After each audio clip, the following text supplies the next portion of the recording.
You know, I texted Eric today. I think that band is way too big for my voice. Oh, okay. I mean, You can be quiet, watch your microphone, huh?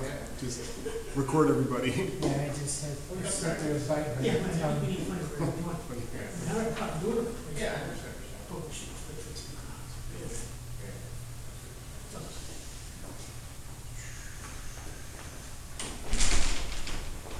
It's out there again.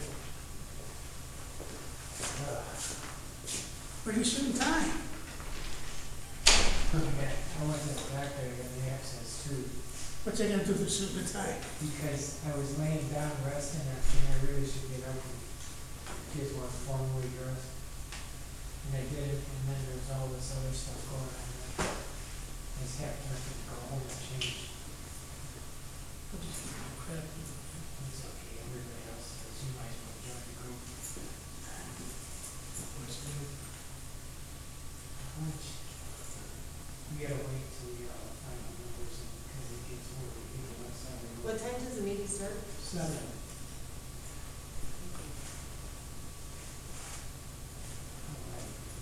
So I'm waiting for the county to do this answers too.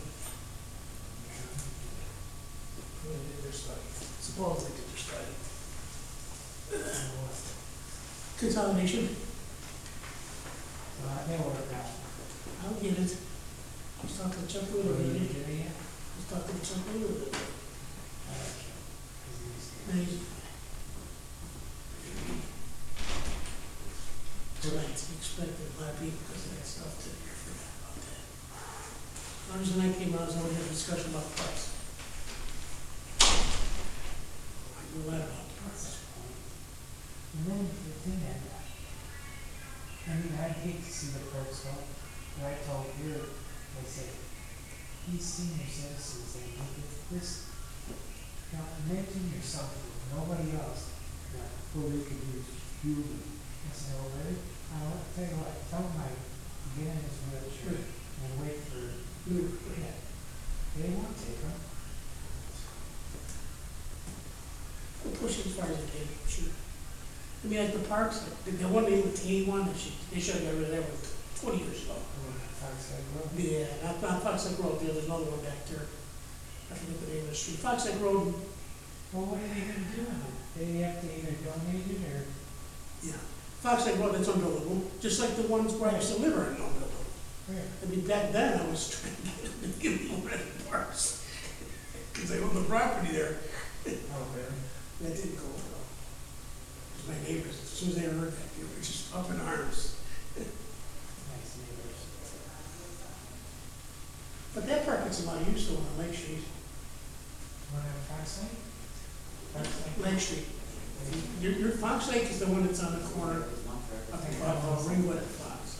Right. That's the one that's north of there. It's blocked north. Right. I'm talking about the one on Lake Street. Take Lake Street going in. Oh, yeah, that's what Dan said too, yeah. I don't know about that. It's traffic township. When I was on Park Advisory, This one, I drove a school bus for 2 years. I said, I lived in Mchenry all my life, you're not gonna have, there are so many roads and streets that I had no idea. when I was on Park Advisory, the Polish, I forget what the Polish club's back there. They wanted to get us to park down there. We decided not to You take usually it. come to For the the. same reason. It's your association, you take care of it.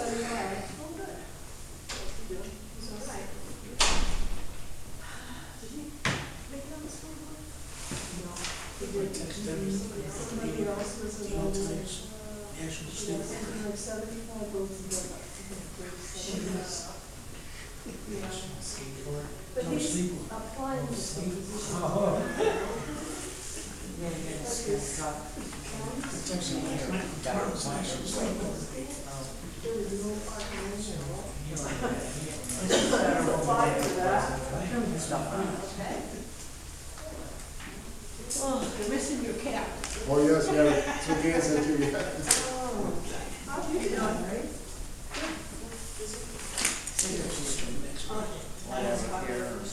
Everybody got their text. Been here to what? Right. Yeah. Maybe the budget's in this. How have you been?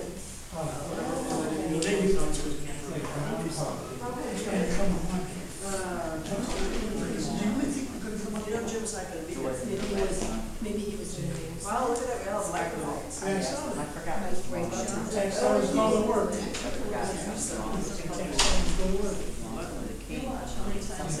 They won't actually talk into the microphone.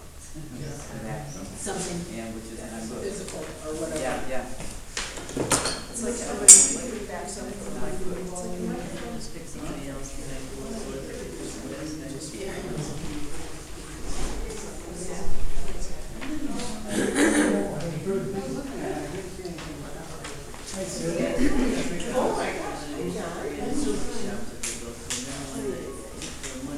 I sit down here and I can see better this way. There we go. Jim, how are you?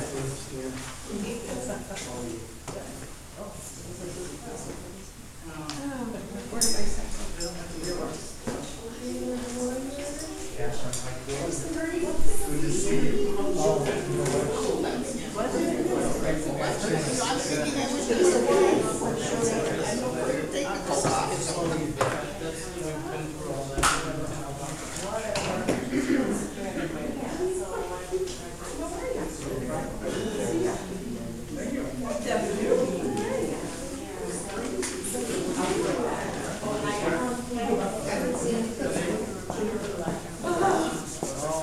How you all doing? Gonna see you next Wednesday, huh? And I gotta come in. Everybody's got freeze and all that, and nothing. I know, I just texted.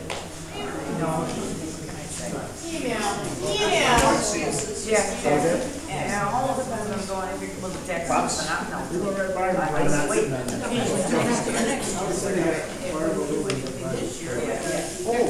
Yeah, but I didn't realize it was you. I brought a house yet. The home says, your brother is a senior.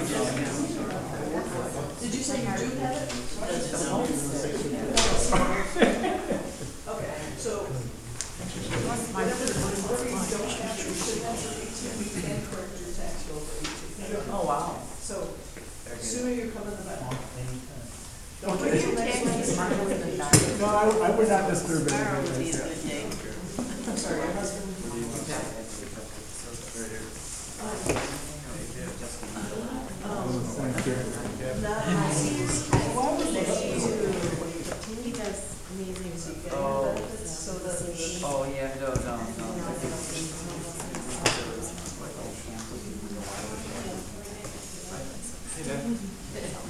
Well, and but anyone like down. How you doing? Yeah, no, this is here. It's a little warmer than last time I saw you. A little bit. No. In fact, I just Mike. said, they were trying to create something, Let's turn the corner. but Second issue. it was denied, whatever it was, so. Well, Stuff. that's why we're here. We can help you understand. That's how we go.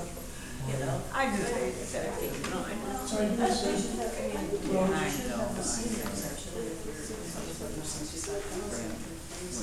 Yeah. We're all sitting next to each other. If I, 3 years out, I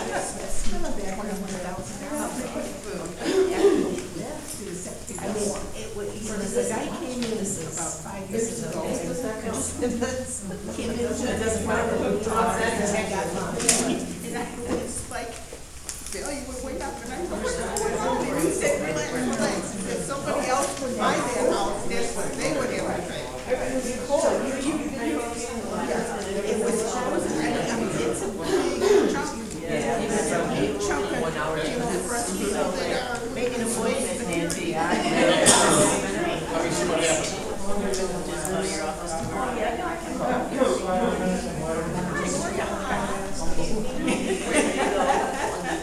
First thing in the morning. Just that what's funny.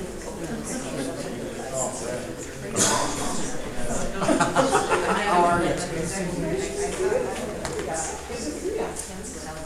We ate at the so I can go to the office, like, Stacy, you know, my name is. You know, I got a voicemail.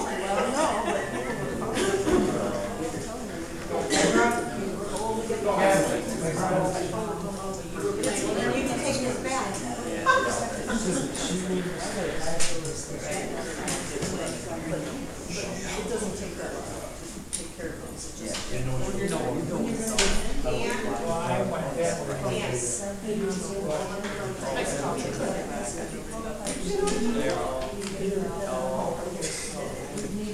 Why don't you?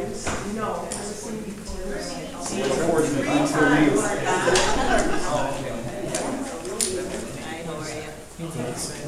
Thank you. I've been telling her this. I know, I've I been telling her. Well, I got some busy writing. Cheers, mate. Really sure.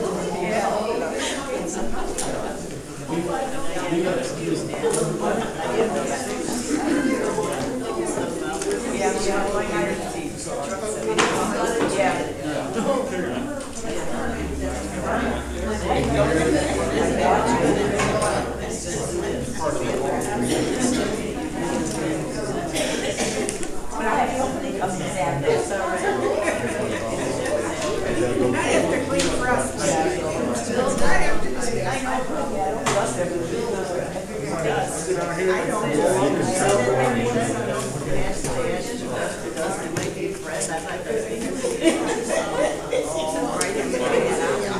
Somebody I know laying there.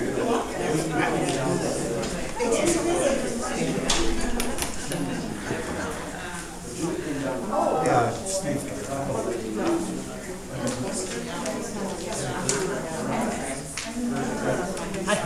Do you want me to get it? Yes, I never recommend it. Took me a second.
But I forgot my.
Okay, I have the hour of 7 p.m. Let us call our meeting to order and do the pledge of allegiance.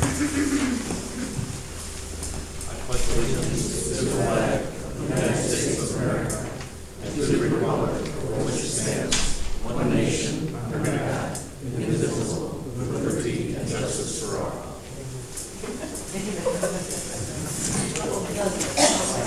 Okay, the first matter on our agenda tonight is we want to recognize people that helped us out in the community shelter for this polar vortex.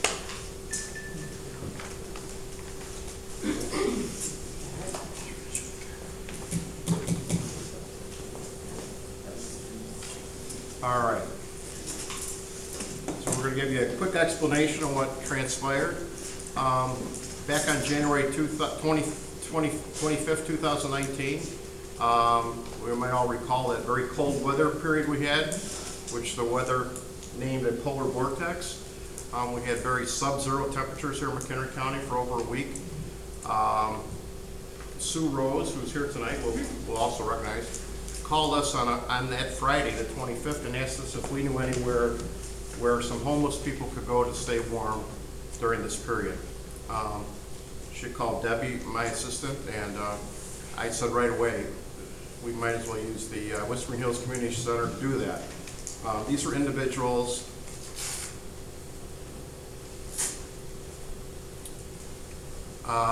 some of these homeless guests that we were going to have weren't allowed in other shelters due to things that had happened in the past.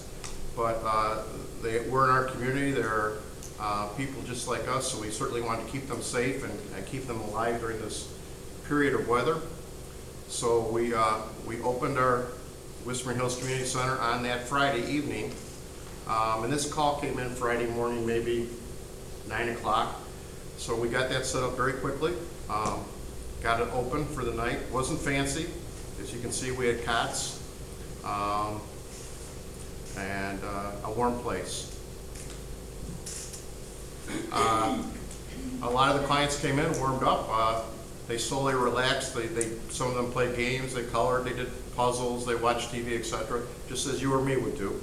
A lot of them had been living out in the street in the community, and most of them hadn't been in a shelter for this long a period of time. So you can imagine putting a bunch of people, even us, in close quarters for a week. Everybody started getting each other's nerves now and then, which would be a normal thing, but overall, everybody got along wonderfully. And we couldn't have done this without the help of all of the community. The community really came together and helped us pull this off.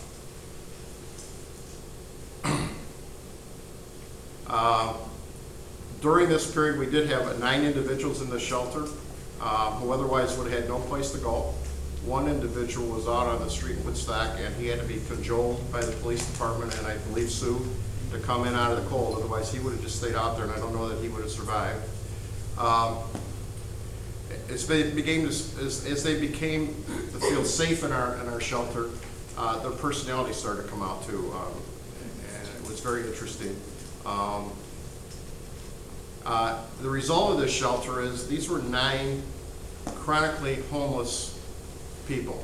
Out of this, 4 of those people came into some type of permanent housing because of this shelter, which was wasn't our purpose, but it was a real blessing in the long run that did happen.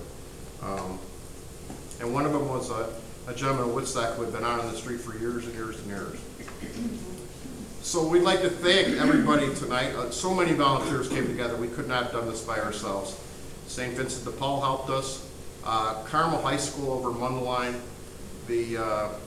one of the classes was having some kind of banquet, got canceled by the weather. They brought all their food over. American Red Cross gave us blankets and pillows and other things. The Salvation Army gave us supplies. Catholic Charities provided us with meals for people at no charge. The Mchenry Moose stepped up and was providing meals at no charge. And I want to thank all the police departments, the Johnsburg Police Department, the McHenry County Sheriff's Office, the Woodstock Police, and I'm sure there were other police departments involved. They got the word out that if there was somewhere out on the street in the cold weather that they could come to our shelter, and they actually drove them there if need be. I want to especially thank the County Sheriff's Office. They would stop by probably once or twice every day, make sure everything was okay, and just check in. They also wanted to get out of the cold. So we want to thank all these people for helping us do this. Here's a list of names. I'm not going to read them. Those are some of the many volunteers that came out. I forgot to mention the McHenry Rotary Club. a variety of them came out and donated their time. A lot of people came out overnight, all night long, donated their time. We had a lot of township employees also donate their time. I want to make sure I thank them. We had Debbie Macredo, our clerk, Dan Allward, Matthew Morrison, one of our employees, Mary Mahady, our assessor, came out and put in some shifts. Jack Warnicki, which I believe is here, he came out and helped. Bill Reike, Terry Wagner, Adam Vick. I want to start with Adam Vick. These are all road district guys that gave up their time. BJ Irwin, Mike Matadio, David Katner, Eric Special, Bob Michaels, Nell Peterson, and Ben Lesprance. So first of all, I want to thank all the township staff. They didn't ask for pay, they didn't ask for anything, they just wanted to help out, and they did that, and that was wonderful. So we'll go on. We also want to thank all these volunteers that are up here. We have, we're going to give some certificates out tonight to those people who are here. Some are here. Pastor Tom Rogers came and donated 2 or 3 shifts. He's the pastor at Shepherd of the Hills Lutheran Church in Mchenry. Mayor Wayne Jett stopped by, donated some food. I'm going to miss somebody, I'm sure. Pastor Lori B. was there. There was various religious pastors there that took out of their time. We also want to thank, I don't know if they're here tonight, the Riverside Animal Shelter. They volunteered. Some homeless people have pets that they have with them all the time. They volunteered. We couldn't have those pets in that homeless shelter. It wouldn't work out. But the Riverside Animal Shelter volunteered to take those pets for free during that period of time. So we also want to thank them. And I also know we had, I think it was Jensen Plumbing out there who donated some time. We had during the midst of this whole thing, the plumbing got backed up, so they came out and took care of us in a very quick order. All right, let me go over here and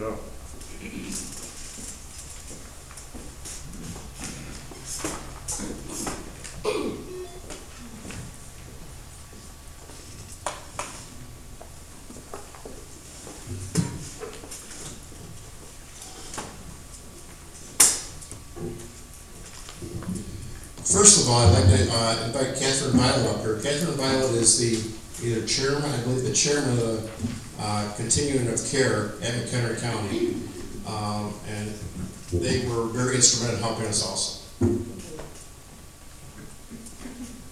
Hello, everyone. Thank you. I actually wrote a letter, and the continuum of care as a board, we really wanted to thank this township for what they did, and in opening their doors, they also opened up other opportunities for people to do a little bit of something, right? And so many people gave up their time to make it happen. So on behalf of the Mchenry County Continuum of Care to End Homelessness, this is the actual letter I wrote, and we are also putting it in the letter to the editor, because the full community needs to know, and everybody gets their news in a variety of different ways now, so this is a really good opportunity. So we all contributed to this letter, and here's how it goes. On behalf of the Mchenry County Continuum of Care to End Homelessness, Mchenry County COC is how it's also known, Volunteer Board, we express our deepest appreciation for what the Mchenry Township did to further assist individuals who were homeless during what was known, pardon me, I just got a new pair of glasses. And I'm trying to read and I'm not even used to the bifocals. So, let me go again. So, what the township did to further assist individuals who were homeless during what was known as the polar vortex of 2019. The leadership and compassion the township showed to our most vulnerable community members was amazing. By opening up your buildings and serving as a 24/7 shelter for over a week, Mchenry Township provided safety and dignity to a very vulnerable population at a very desperate time. Through your leadership and coordination with several Mchenry County COC partners, individuals that were sheltered from the elements and cared for by community members pulling together for each other. Pardon me. Thank you for your vision, efforts, and quick response. You exemplify good government, working on behalf of and in support of its community. The McHenry County COC is comprised of 32 social service, community, and health organizations, and also individuals who work together in part to serve the homeless community. Pardon me. Our mission is working together to end homelessness in McHenry County by coordinating services, increasing opportunities for funding, and educating the community on the unique issues facing individuals who experience homelessness.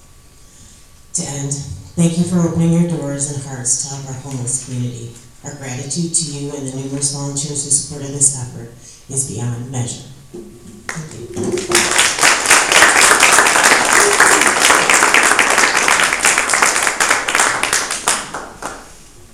Thank you, Captain.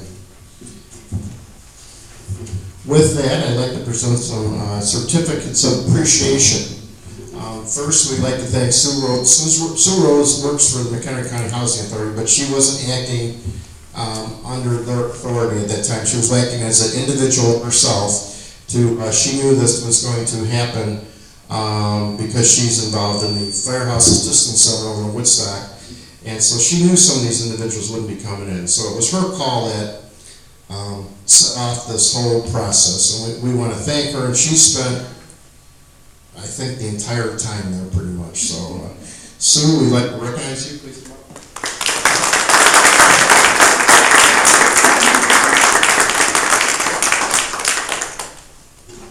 Dan, if you can come over, I'd like to recognize Dan. Dan's our township clerk. He spent quite a few shifts there himself on volunteer time.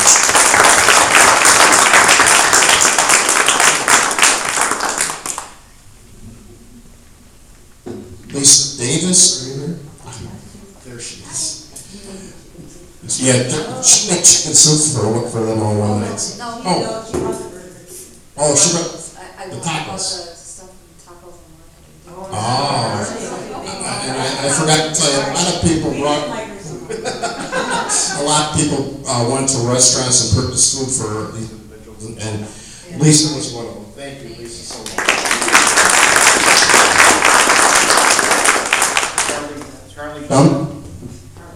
Carly Center.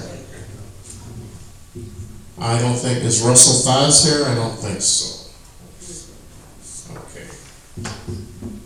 Margaret Gillian? Not here, okay. David Hankins? Not here, okay. Donna Jordan?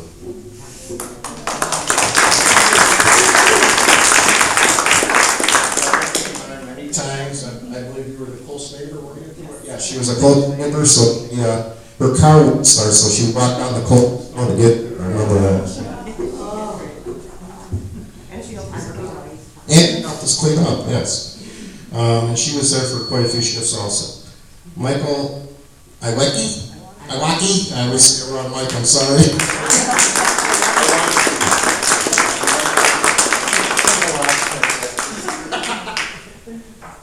Michael helped us out. Michael works at the county with the Veterans Assistance Center, and we want to thank him. And his wife, Stacy, also helped us.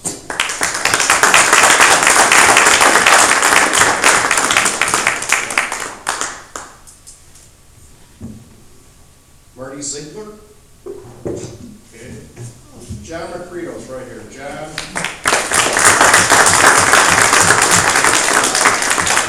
John was there many, many shifts. Mary Mahady, our assessor. Mary was there late at night one night with myself, so thank you, Mary. Tom Quammy, I don't believe is here, but Tom was one of our bus drivers here for many years, and he was retired and he pitched in. Sherry Rickert, not here. Okay. Ed Rickert, I mentioned he's not here either.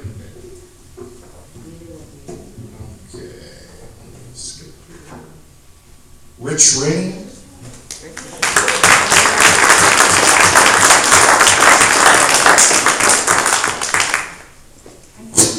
Danny. Okay. Jack Warnicki. Jack is one of our notes.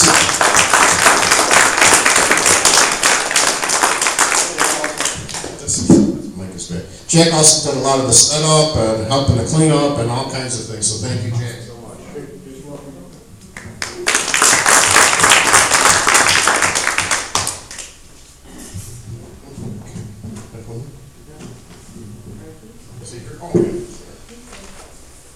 And I think we have two in the back, but I don't know.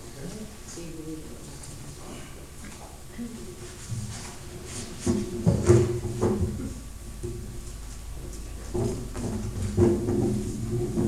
Through those. You just call them up. What about Debbie and Rita? Yes, Yes. and we also need to recognize Debbie and put in there apparently. I want to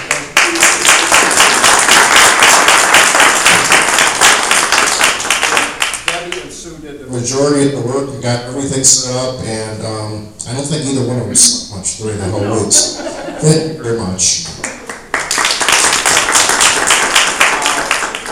Bill Whitney, he's But you could come up, Bill, Church.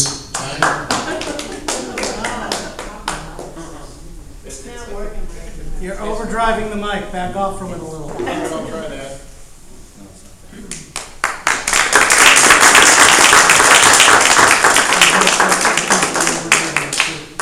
They have a very crappy. Okay. Is there anybody that I haven't called that might be here that I missed? You. These two. Jim. Yeah, you. Yeah.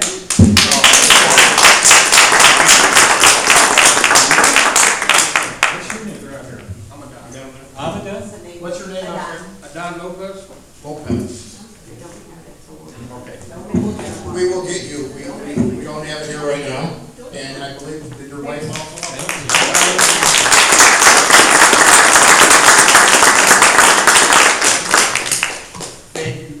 Thank you guys all so much. It couldn't have been done without all your help.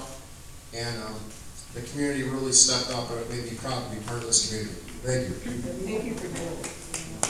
Oh, I'm sorry. There's refreshments outside the door here. Please enjoy.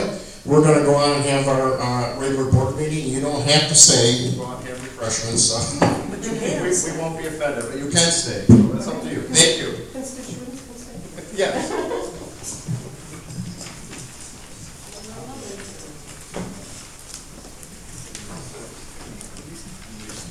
Thank you, Township. Yes. See you next year.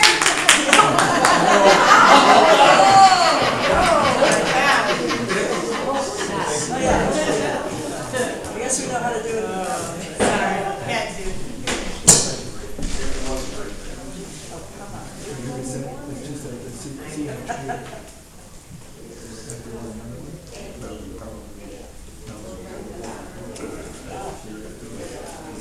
It's okay, John. It's all right.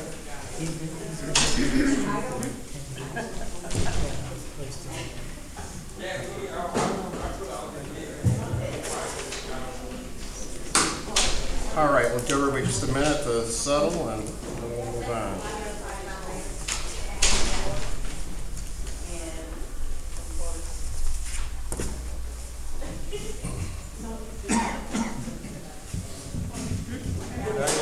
Is it possible to make a comment about this? Sure, go right ahead. I would like to take the opportunity to thank, especially Sue and Debbie for putting this whole thing together, and all the people who volunteered to go out there in very inclement weather and work over there, and sometimes it probably wasn't very easy. The biggest thing is that it's always a good thing to know that there are people in this community that step forward when things are tough. And I just want to thank all of those people, and Craig, you as well. Thanks for standing up, and you probably saved some lives. We did. Yes. We did it. Thank you. Okay, with that, we're going to move on to our first public comment. On the sheet here, I have a Dorothea King first.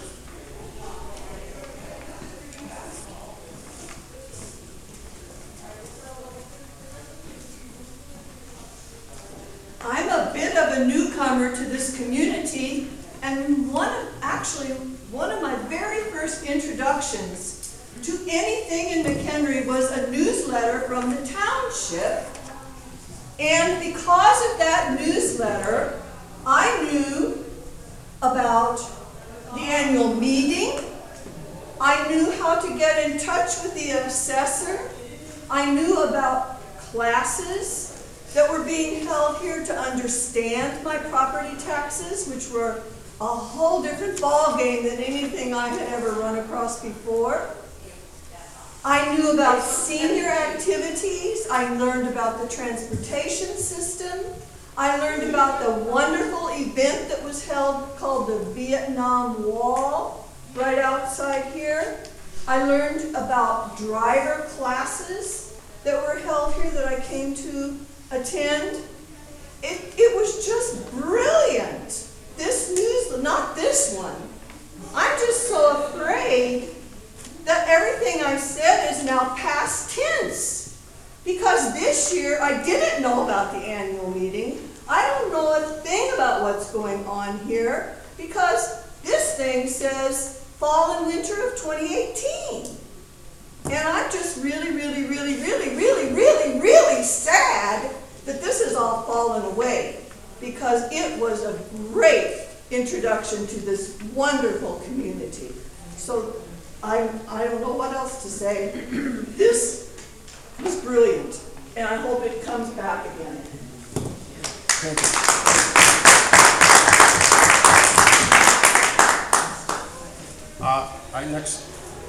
I have Robert Beltran.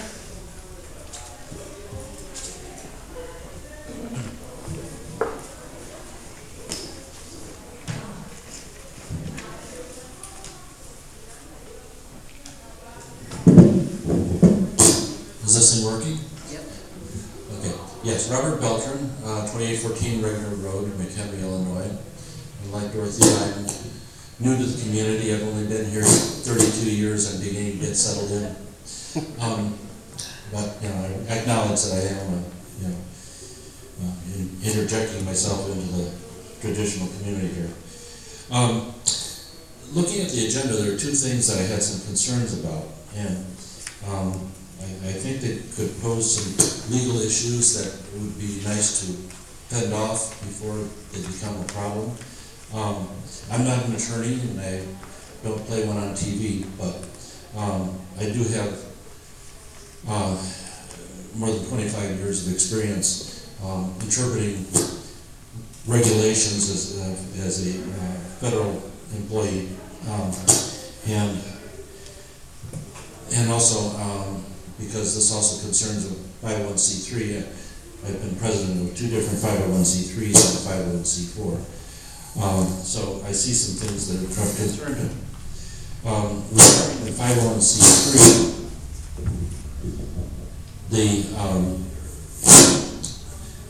the motion that is going to be coming up, or at least the discussion about setting up a 501c3 is a great thing to do, have the Friends of the Township Parks. But my concern is selling advertising. Now, the issue of whether or not to sell advertising aside itself, if any of these organizations that I've been involved with would never presume to be acting as an agent for a government entity, nor to be trying to sell a public good, because it's not theirs to sell. So that's kind of a thorny thing that I would be concerned about. The other thing is the discussion of drafting a resolution that requires the township board approval for all intergovernmental agreements by the township is fine, but by the road district. Given that these are two discrete governmental entities, if I were the highway commissioner, I would say, you need to stay in your own lane. And if you pass the resolution, I would ignore it. I would expect any highway commissioner to do so, because he can't give up his sovereignty, and he would be irresponsible in doing so. So, if he does so, that does ignore the resolution and go ahead and engage in IGAs, then you'd be forced to sue him to bring him into compliance, and now we'd have a legal battle. We taxpayers would be paying both sides. So maybe that's the way I see it, and I just want to fend off problems before they happen. Thank you. There's one more on the list, Mike. That's me. Taller, because I'm a short guy, I'm not taller than anybody I know. All right, Mike Taller, 7511 Hickory Trail, Wonder Lake. As well, I'm going to be talking about the item C there on new business, we're drafting a resolution. I'd like to give a little bit more context onto what was already said. Specifically, if you look to the Attorney General's opinion, number S1083, May 12, 1976, page 173, the Board of Trustees or Highway Board is not the boss of the Highway Commissioner. It cannot tell them how they are to run their offices. It has no authority over how the Commissioner maintains the roads, nor who they hire to work, nor over their firing of workers, provided that they remain within their budget. The extent that you have power over the Highway Department is the approval of the budget. That's it. And if you're going to try and exert any approval over their ability to enter into intergovernmental agreements, I think that Robert is right, that there will be a court challenge that we, the taxpayers, will wind up paying for. Thank you.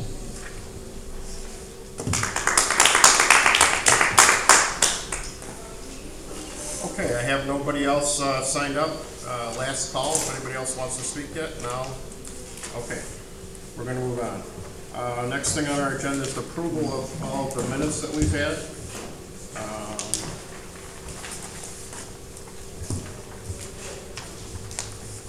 We could do these. I'm not opposed if we would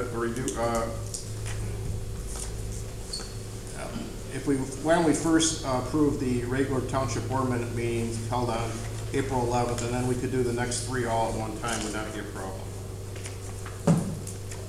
So do we have any concerns with the regular township board minute meetings on April 11th? I have none. Okay. Anybody else? I'll make a motion to approve these minutes. Okay, do we have a second to that motion? I'll second. Second by Mr. Majewski. All those in favor signify by saying aye. Aye. Aye. Are there any opposed? None being heard, those minutes pass. I would entertain a motion for the next three budget workshop minutes, April 8th, April 15th, and April 29th, to do those at one time. And if there's any problems with those, let me know. Oh, yes, Mary, go ahead. Oh, there was 1 minute here on April 29th.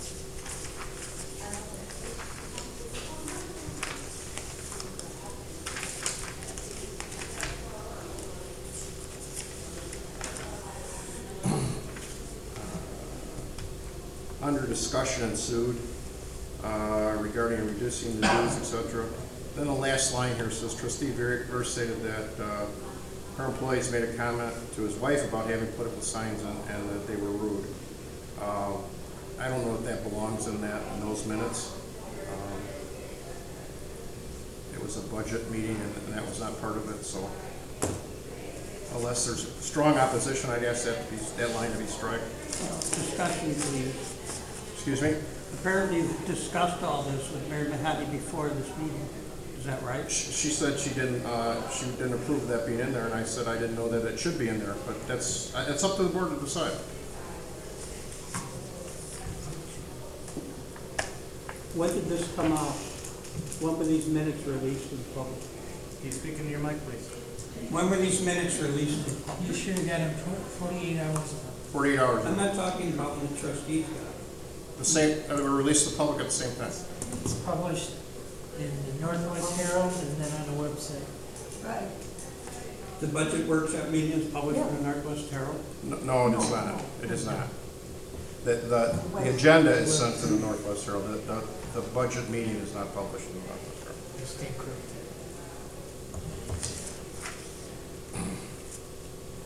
Well, to add more to this, I believe the assessor made some kind of comment that this never happened.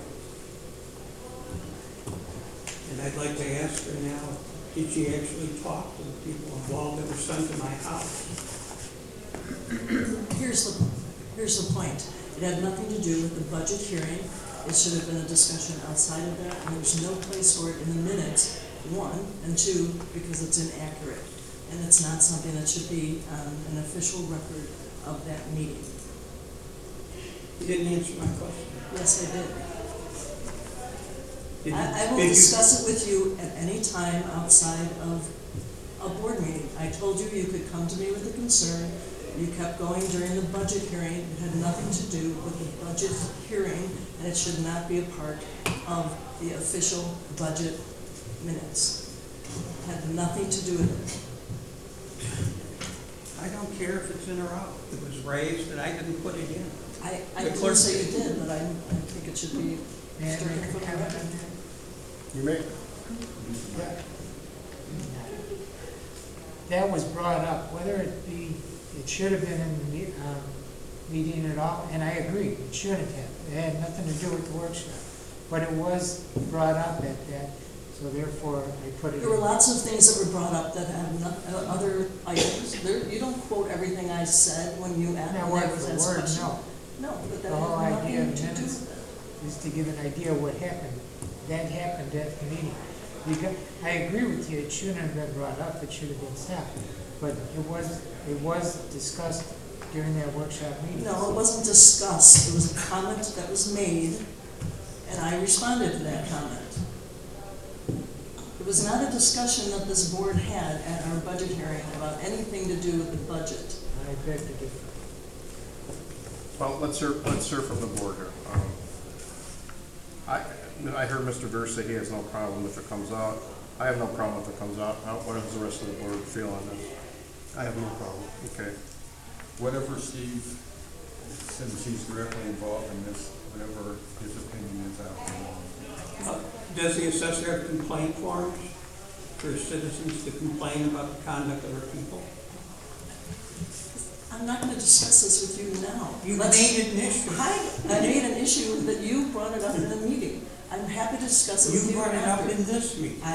Because it's on the minutes. Yeah. You're not gonna answer my question? I told you, don't have a complaint form. You know, can you don't make any really have an complaints. official standing to criticize the clerk for anything that goes on either. I didn't make. You're up here as a convenience, okay? You don't So- cast a vote. Okay. I'm not Let's stop. voting. I was part of that budget hearing. I was in the room. Again, I didn't vote on it. But it's not.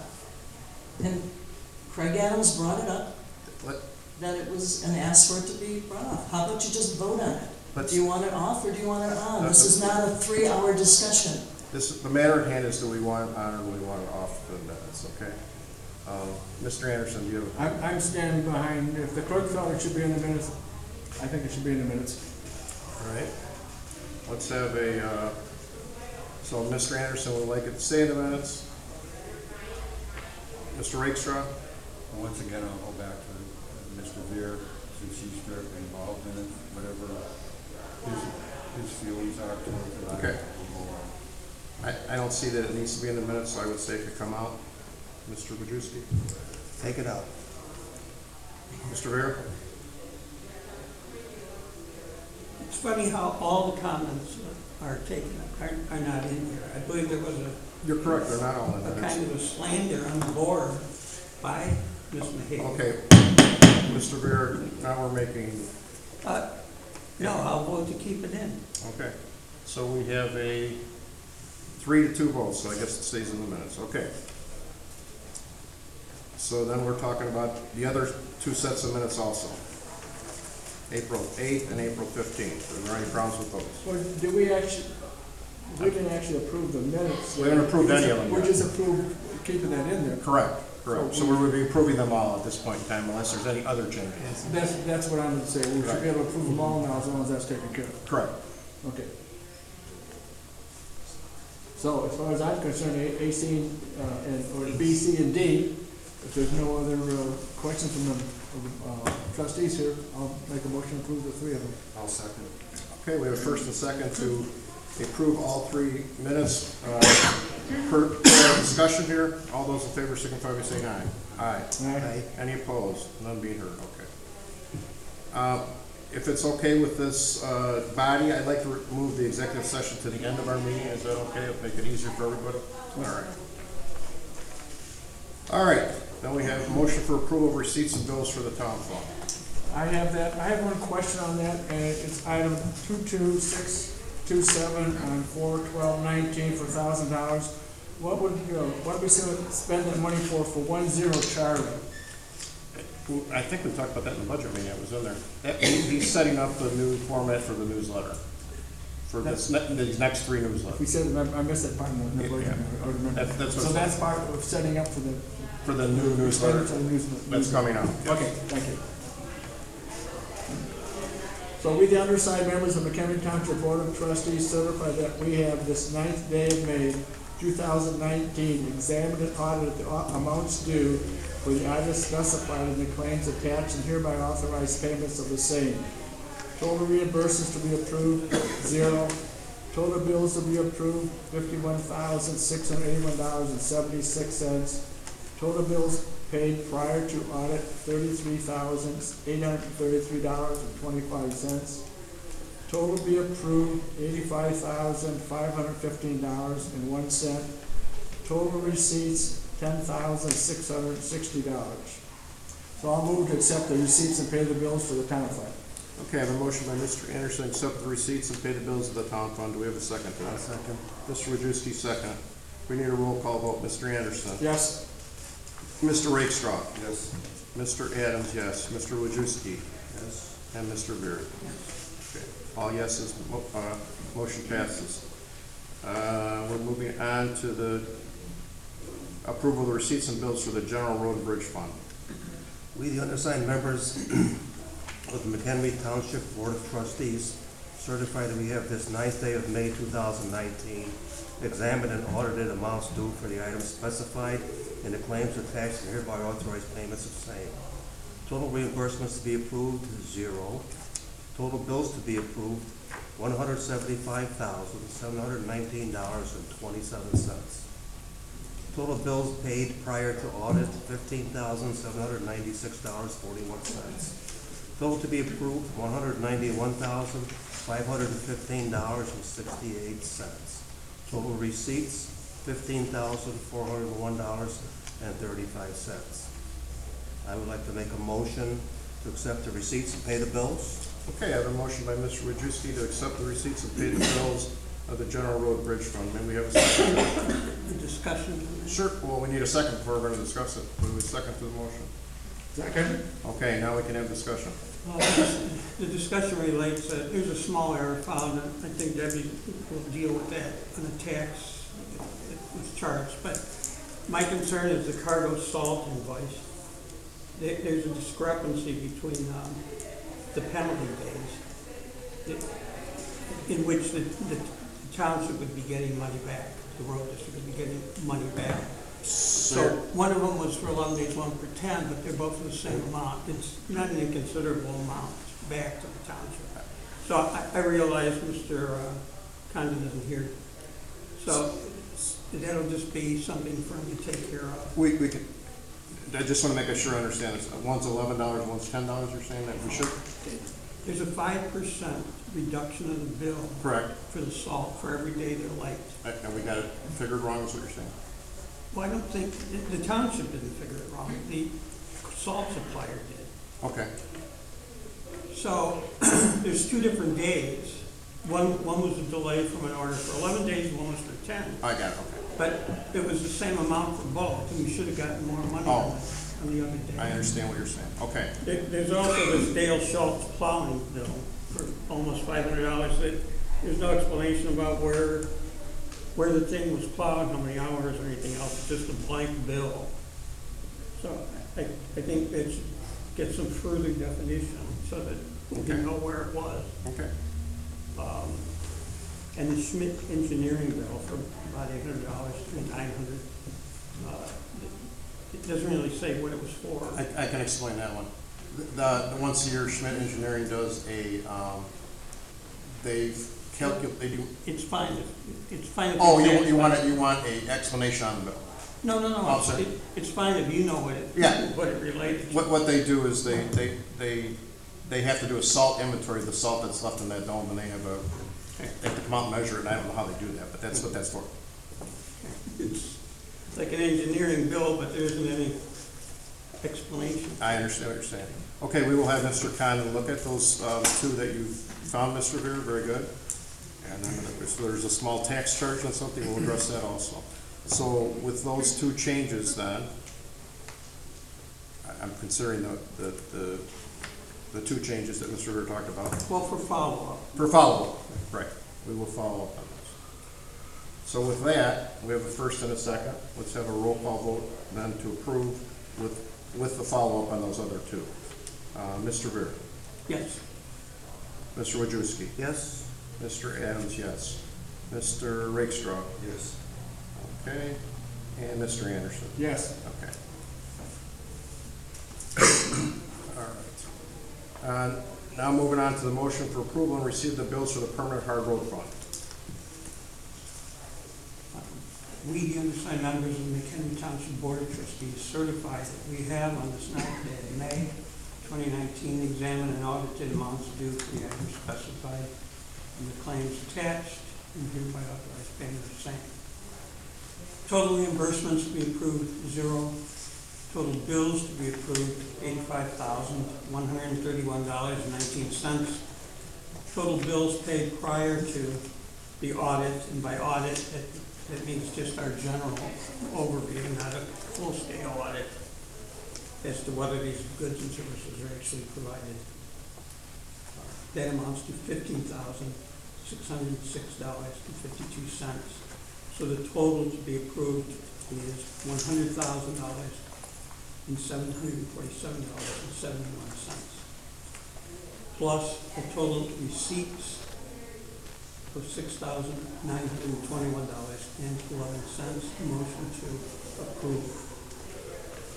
And motion approved by Mr. Vera, to accept the receipts and pay the bills for the permanent hard road fund. Do we have a second to that? Second. Second by Mr. Anderson. We need a roll call vote. Mr. Wojciechowski? Yes? Mr. Adams, yes. Mr. Rakestraw? Yes. Mr. Anderson? Yes. Mr. Vera? Yes. Okay, all yeses, motion carries. All right, we're gonna move down to, we did our fund transfers, and hopefully don't have to do any of those again for a long time. We're moving down to new business. In your packet is a review of the motor fuel tax funds from Mchenry Township for use by the non-dedicated subdivision roads. And we need approval for that. It shows you which roads are getting, which subdivisions are getting what, I believe, is that.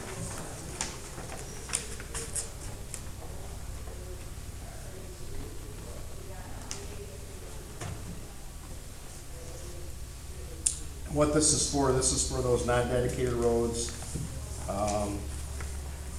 to get this money from the township to do some maintenance on their roads, either what they think they might need, snow plowing, patching, things like that. And they're limited to the dollars that are on this sheet. Is this the figure that Jim Condon talked to us about? Or is it different? He might, I don't know. I don't remember bringing that up. He was talking about $20,000 for the flood thing. That's different. Okay. Yes, right.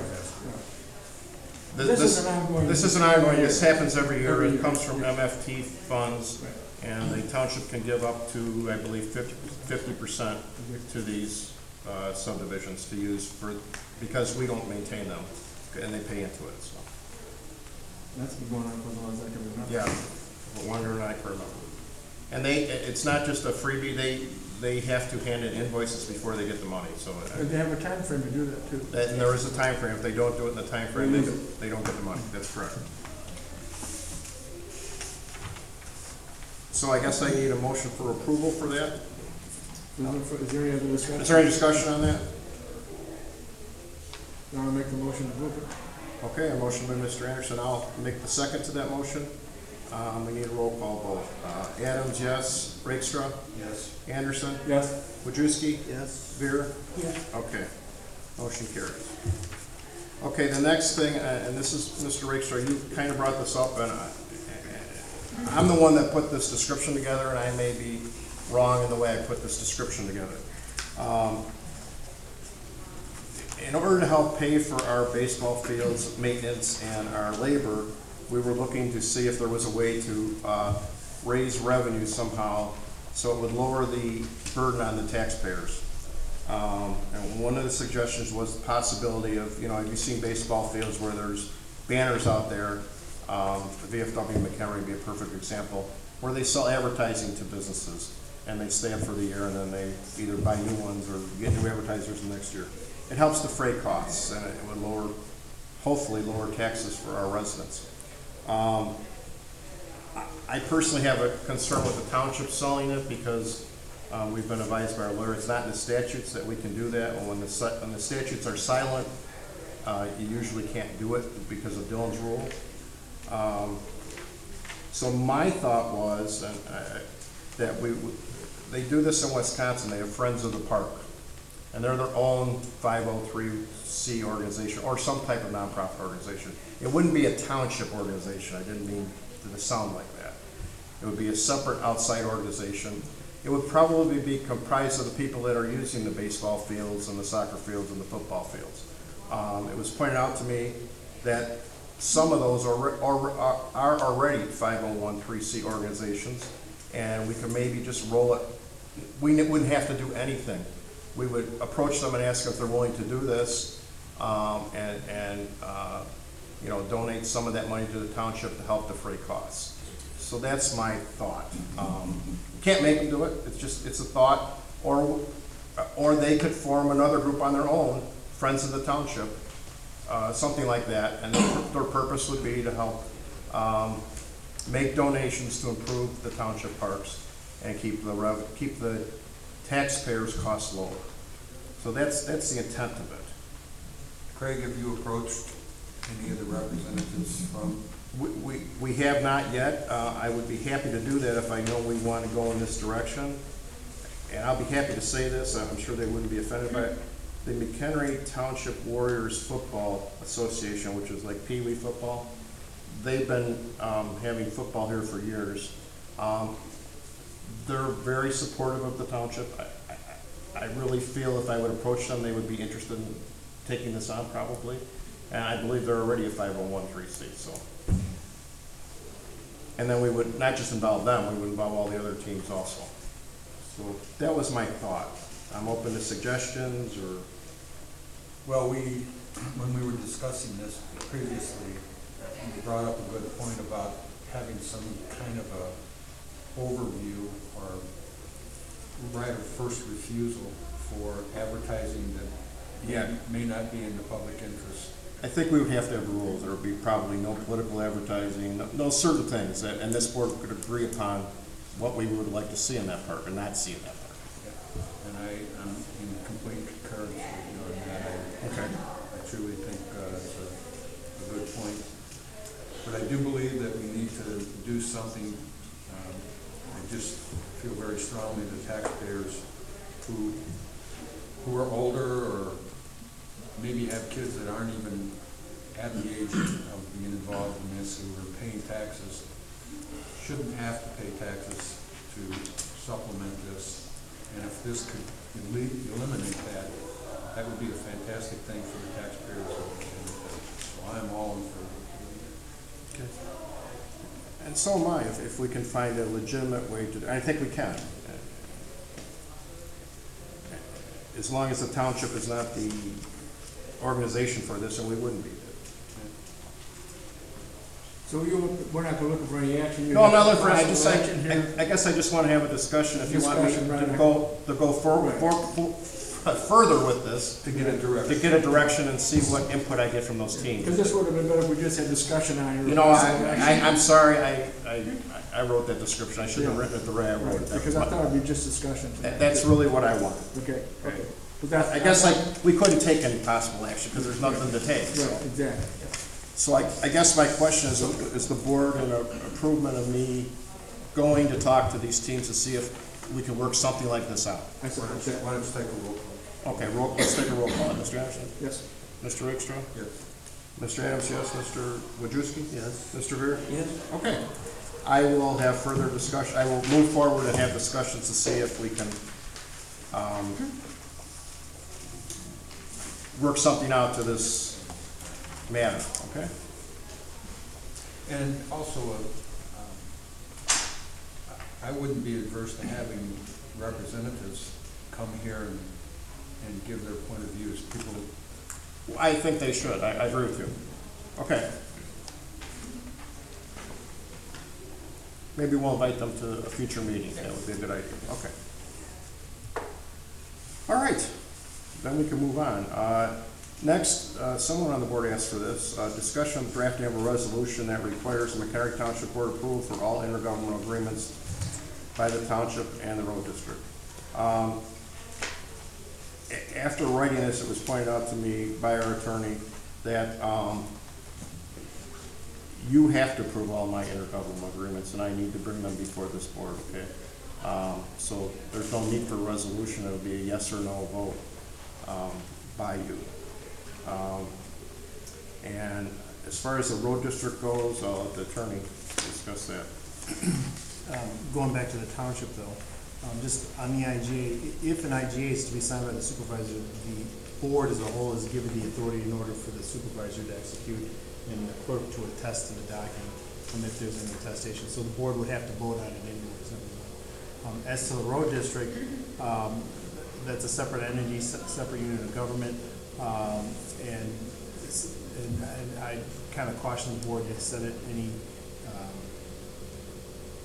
ordinances or resolutions that would require approval by this board in order for the road district or the highway commissioner to define that particular unit of government, as it is a separate entity with its own decision-making powers. Well, may I, Mr. Yes, you may, Mr. Rick. This doesn't make any sense. If the board is supposed to be pass on the budget for the road district, then we have to have some kind of control over what the contractual relations are that the road district supervisor gets involved in. Otherwise, we're handcuffed and can't do anything. We're stuck with these agreements.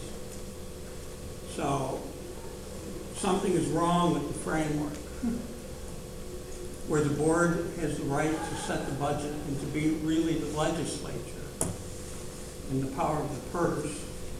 But this executive can get around all that by getting involved in possibly intergovernmental agreements that go way beyond his term of office. So it isn't just the potential to handcuff the present board, it's future boards as well. So there has to be some kind of check and balance on that. And maybe we should clarify it. It isn't just intergovernmental agreements, but also any obligations by the township or the road district as far as grants go, the application of grants. How does that affect the budgetary process and tie our hands? And on top of all this, I don't care where it is, what these agreements are, for the town or the road district, all of these things, and maybe it requires a resolution by this body, all of them should be posted online and publicly so that there's some transparency here as to what these agreements are and, you know, the full scope of it. Because when there are other eyes looking at what the cost of these items are in the real world, it should all be a public should all be put out to the public. What these intergovernmental agreements are, what they entail, what the obligations of this governmental body are. Mr. Ver, I just want to comment. You asked me to post the township intergovernmental agreements. We haven't got to it yet. We've been very busy with the audit and things like that, but we are going to post the township intergovernmental agreements online. Well, what about the road district? You will have to ask him if he is going. I would assume he would, but we'll have to ask him that.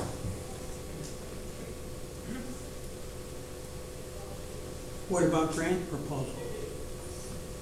I would not post grant proposals online because there is information there that could cause a competing grantee to steal information and thwart our grant proposal. Now, the term, the dollars of the grant proposal after awarded, I have no problems with that, and the terms of the grant, but the actual original proposal has what I would consider proprietary information that you wouldn't want out there. Right, well then that's what executive sessions are for. Could you That's redact fine. those things that you hold as possibly interfering? There wouldn't be anything left.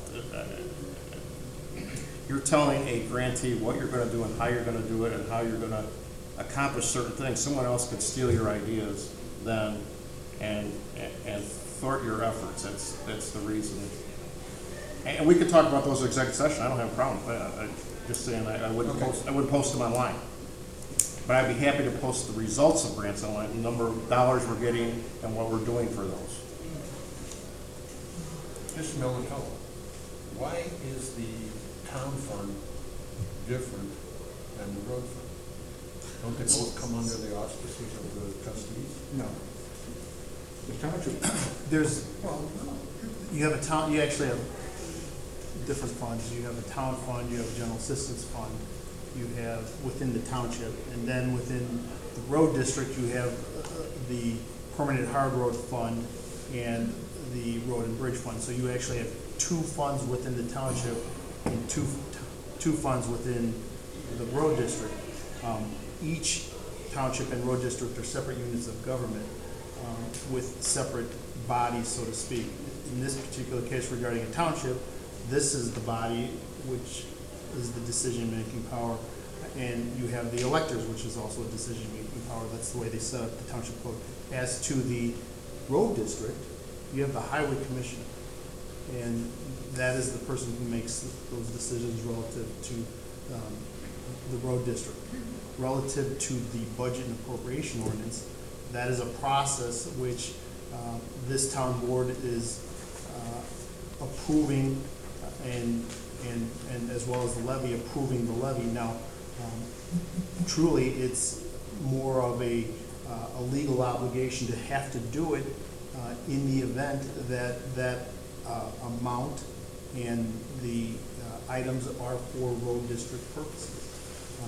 And that's not for me to decide, that's for the road district and you as looking at those items to see whether or not they are incurred or bills that are incurred that are legally obligated to the extent to which they are then appropriated. So you've got a couple of things going on there. One, whether or not the bills are legal, whether or not those bills are then within the budget and appropriation ordinance that have been budgeted. So, for example, if the road district has a line item of a certain amount, you want to make sure that there's funds in order to pay that. As to whether or not to pay it or not pay it, it's the highway commissioner saying, pay my bill, and your job, the township's job, is to evaluate whether or not there are funds there for it and whether or not he legally incurred those bills. In short, the road commissioner doesn't have a board. That is correct. And this goes right back to the election. We lost an election back in November, but it's what we said, and I said loud and clear, right? And that was that the road commissioner, once we get through the budget, approve those bills, there's no board there. There's really no oversight on the road commission after that. So that's unfortunate how the board is written. Made a mistake on that. Well, it goes back to my original question about if we don't have any control over it, why do we even get involved in this budget? You get involved with the budget for the purposes of of budgeting things that are relevant to road and bridge or permanent hard road. So there's an oversight there, two oversights, one for the budgeting process, so that he's not budgeting pieces for buying things that are unrelated to road, buying equipment for things that are unrelated to road and bridge. Number one. Number two, as far as then paying bills that are then incurred by the road district, making sure too that bill was incurred in the legal method. But number two, making sure that he has funds within his budget appropriation ordinance that have not been spent, so that it would allow him in order to pay it. If he doesn't, then he has to amend his budget in order to provide for that. Craig, what part did you have of being the treasurer for the As the road district? Did you treasurer, have any oversight or any say in what goes on there? the oversight that I have is, I deposit all the money, so he doesn't touch the monies, I do, okay? So I'm the treasurer, and then I do sign every check, so I'm ensuring that he's not buying, it's coming out of a line item, and he's not buying something that I would consider he should be purchasing. See what I'm saying? And so then, if you're saying, if you spotted something that you could stop that process? Yes, I could. You have the power to do that as the treasurer? I do, I could, and I would bring it So to. there's a little bit of oversight there? Yes, I would bring it to Not this. as much as I want, but at least it's something. I would bring it to this board and say, hey, this, well, I would first go to the road commissioner, go, what are you doing? Then I would bring it to the board and say, I found this, we need to do something about this, stop it. Thank you. I have the legal authority to make sure the funds are spent for what they're supposed to be spent for. That's the best way to say it. Got it. But you're just like us, right? You don't really know what happens. You don't know for sure that these items are bought for the town or Well, for somebody else. Well, it's an accounting process. You know, we have very good controls.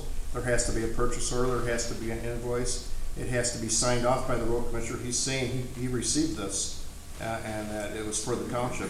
So there is a track of paperwork. Now, you're right, Steve. Do I know if he got a screwdriver? No, I don't.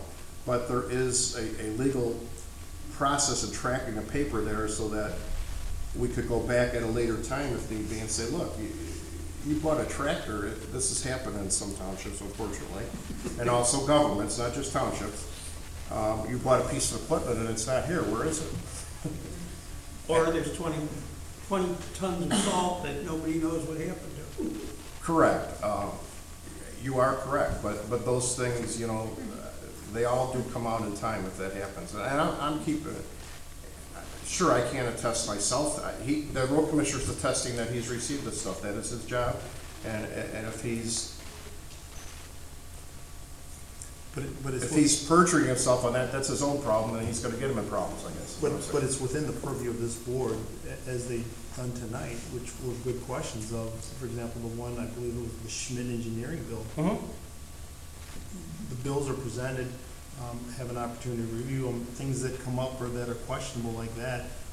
Absolutely, it's within the guys to ask that question, what is this for, and who is this for, and why is it for? Because if that consulting person was consulting for something completely unrelated to road district purposes, then it would be within and appropriate then for this board not to approve that. Correct. But there can also be a problem though, because the road commissioner does not have to come to a board meeting. This is nothing against our road commissioner, anybody personal. I understand. This is how flawed the system is. And Bob, I'm not gonna say that you're incorrect. I'm saying that's a legislative change that would have to be made. Yeah, I mean, it's hard to believe it's set up the way it is. In all these years, it stayed the same and nobody wants to change it. And the status quo is dangerous, believe me. Sometimes it is. It's very dangerous. And then you have the East St. Louis Township situation where for years, all kinds of scams are being worked on the taxpayer. Well, And it finally got exposed because somebody got cut out of their lucre. Well, Steve, you're correct, but what upsets me is that this doesn't only happen in townships. Let's look at the city of Dixon, Illinois. Right? Look what happened there. Okay, that's all I'm trying to point out.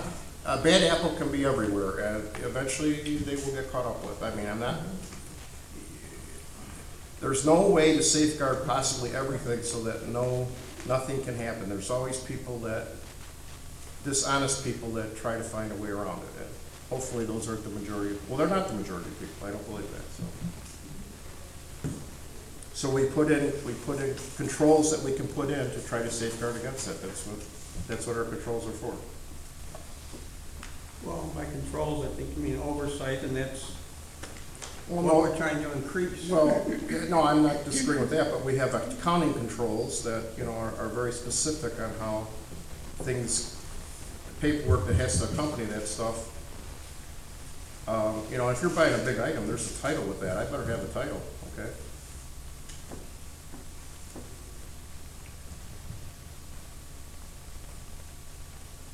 So is the system perfect? No, it's not. Well, as we were going through the bills tonight, one thing that we were able to glean is that there's no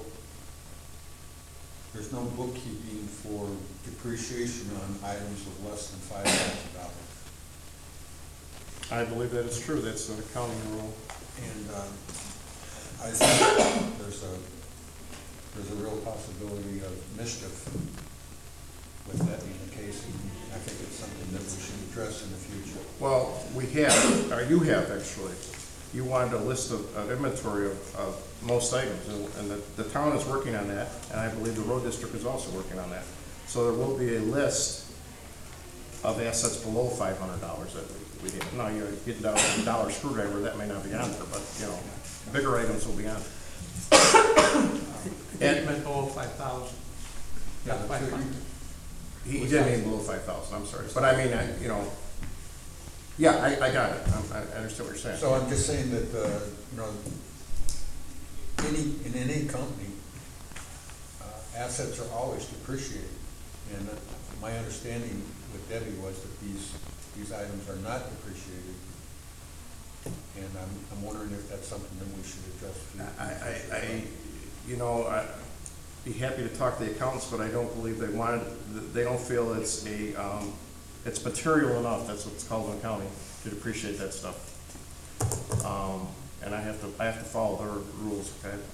Now, should we have an inventory? Yes, and I also think we should, I've been in companies where you put an inventory tag on those items, so that there's a tag that corresponds to it, so you can tell what it is. And I will be happy to do that in the township, and I'm sure if you talk to Mr. Condon at one of these meetings, he'd be happy to do that also. So. Also, this, you being the treasurer for the road commissioner, puts you kind of in the same position as we are, because when we approve these bills, we're assuming that everything is honest and legit and above board. And so you kind of are in the same sort of position as we are. Actually, I'd say I'm in a position beyond you, because I'm the one signing the check, so I'm making very sure that, like as sure as I can, that this it's legitimate inventory stuff. for the salt. Yes. That's something that, you know, might be worth really getting into and digging into and making sure that every grain of salt is accountable. Well, how about ton? Well, I think we have to go by tons, and I think. I hope somebody caught it. Sorry. And I would tell you that in terms of the salt, it is accounted for. There's we just talked about that bill, an outside engineering firm that determines how much salt is left in that dome, and then the auditors look at how much salt was purchased and approximately how much salt was used. It better come out, you know, within a couple tons or something, you know. So no one can be stealing tons and tons of salt, put it that way. So there are methods to some of these things that are in place because of the audit, for one thing, and, you know, and Mr. Condon keeps track of the salt they use per event, you know, and I'm sure it's not to the grain, but it's within reason. So what I'm hearing here is we will not be able to have any resolutions of any of the intergovernmental agreements with the road district. That's what I've heard, right? Yeah. And what I got from Mr. Miltello is that in terms of the township, there's really no need to have a resolution because you have to prove it anyways. But, so So if there's not any further discussion, I'd say let's move on. Let's move on, okay. Is that fine with everybody? Well, there's still a matter of posting them, which you're I'm gonna sorry. handle, right? I promise you, Steve, we will post all our intergovernmental agreements on the website. Give us another couple weeks, we've been very busy with things, but we will get them posted, I promise you. They will be available to the public to see. I have no problems with that. And just, I mean, we will post them, but just for other information, the public has the right to ask for any document we have here, other than maybe personnel records, okay? So at any time, if they would want to come see them, they can, so. Or they can send freedom of information, give it everything. They can send for freedom of Any question information. they want, they can get answered. That's right, so it's not like, Within, 5 business days, right? that's right, and we're not hiding it from them. So, but the more online, the more transparent, I don't have a problem with it, so. It makes my job easier, so. Next, I've got 2 items on the agenda, gentlemen. We have to make a decision on these. It's time for the new grant cycle for our buses. The first one is the Mchenry County 2020 Senior Grant that we use for our Township Senior Express Transportation Program. The letter of intent that we would apply is due by June 6, 2019. This grant we would be applying for, we got $15,000 last year, I would be applying for $20,000. So we need discussion on that.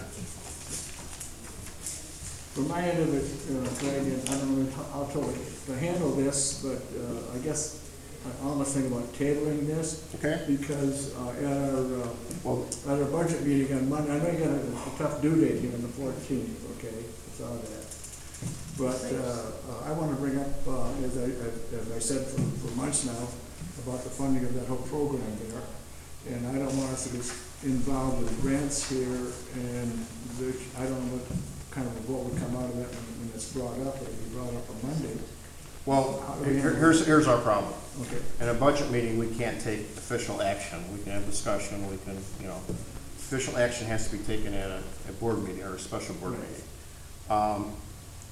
My problem is, because of these deadlines, I need to apply or not apply, okay? If we don't apply, obviously we don't get the money.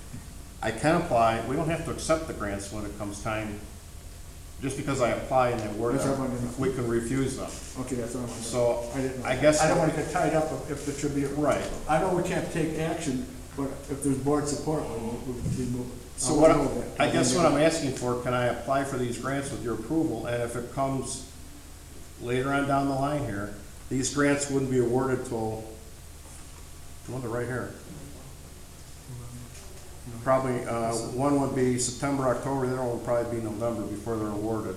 And at that time, if you make different decisions, we can tell the grant we've changed our mind and we're not gonna accept the money. I'm fine with that. Okay? Well, if I may, Mr. Sure, you may, Mr. Bird. I'd like Mr. Militello to confirm that by applying for the grant, you're not agreeing to having to accept it down the line. I haven't seen the grant application, but to take a belt and suspenders approach to this, maybe we add a comment in the application that should we no longer have a program that we rescind the application. We can do that, but in terms of the county grant application, that's not required, because I have to sign an agreement that the county, that Mr. Jack Franks, also the county board chairman, has to sign before I accept the grant. So I just don't sign that agreement in that case. In terms of the other grant, we could add that because, as you suggested. Or we can add it to both, I don't care. Why don't we add it to both, that's fine. Some of these one grant is going up and the other one's going down from last year. Is there a reason for that? No, they're not. Last year we got, well, yeah, it may seem that way, but I'll explain. Last year we got $15,000 from the senior grant fund, and the area on aging, we only got originally $29,000, but then they came along later in the grant year and said they had more money and awarded us another $4,500. So our original grant application was only $29,000 last year. So I'm requesting more than that, but sometimes they come along in the middle of the year, they have extra federal money and they distribute it if you can prove you have need. So that's what happened last year. It's on number E of the agenda today. When you say the grant request will be for $30,000, you mean more than that, right? No, I mean, I will ask for 30,000, but they have the particular federal grants have the ability to award me more than that. If you want, I'll ask for 40,000, doesn't matter, but I have a pretty good idea what they're gonna give me usually. But I'd be happy to ask for $40,000 if that, the board would rather me see that. Well, if you did that, they could just deny the whole thing altogether?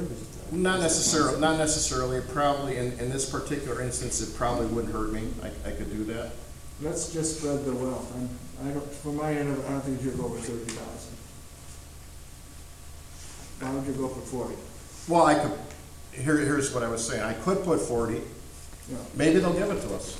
Maybe they won't, but if they don't, it probably wouldn't eliminate us, they would just lower the award they're giving us, is what I'm saying, so.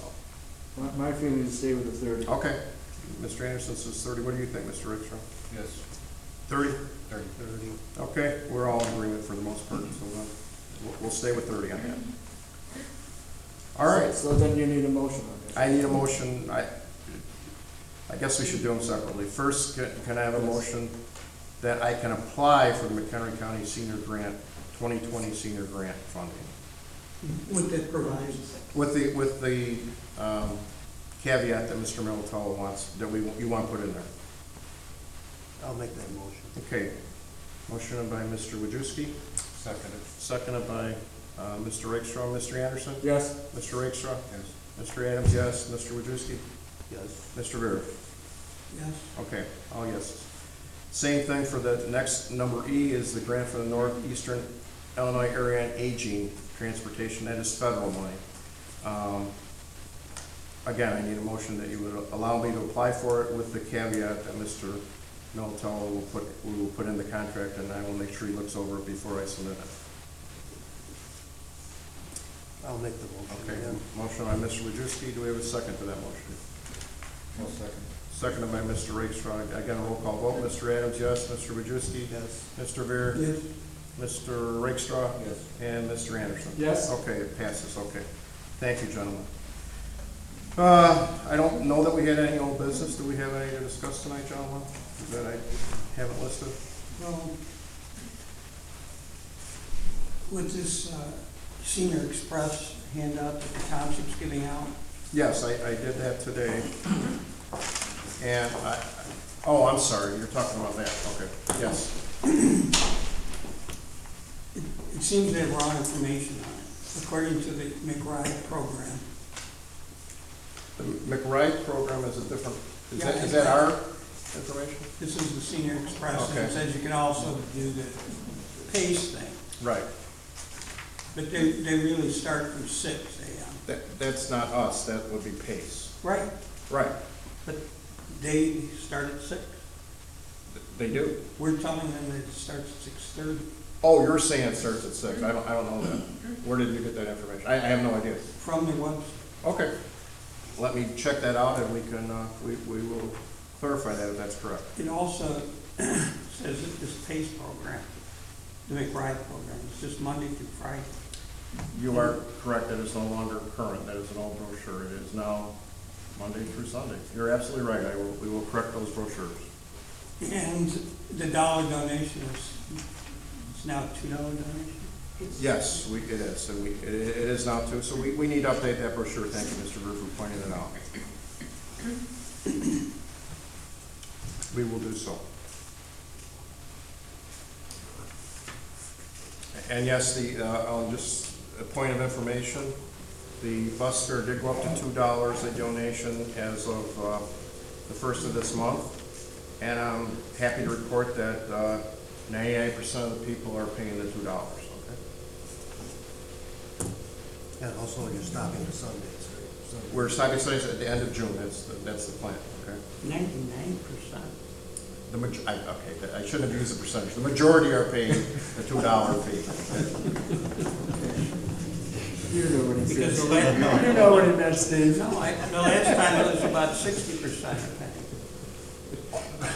I'm sorry, we're talking two different things. I'm sure there are some people that pay nothing, but the majority of people are paying the $2, okay? So.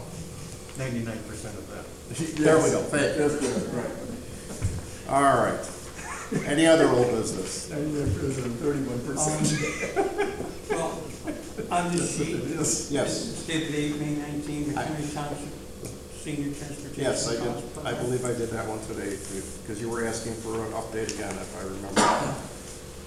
And the figures have slightly changed because I've got year-end figures now that are accurate.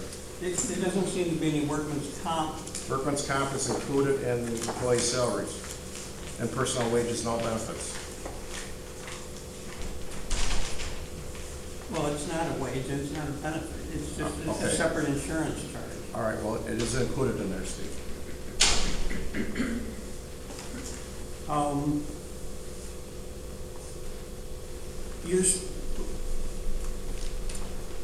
I believe we said that there are 3 buses running and one sort of a backup bus.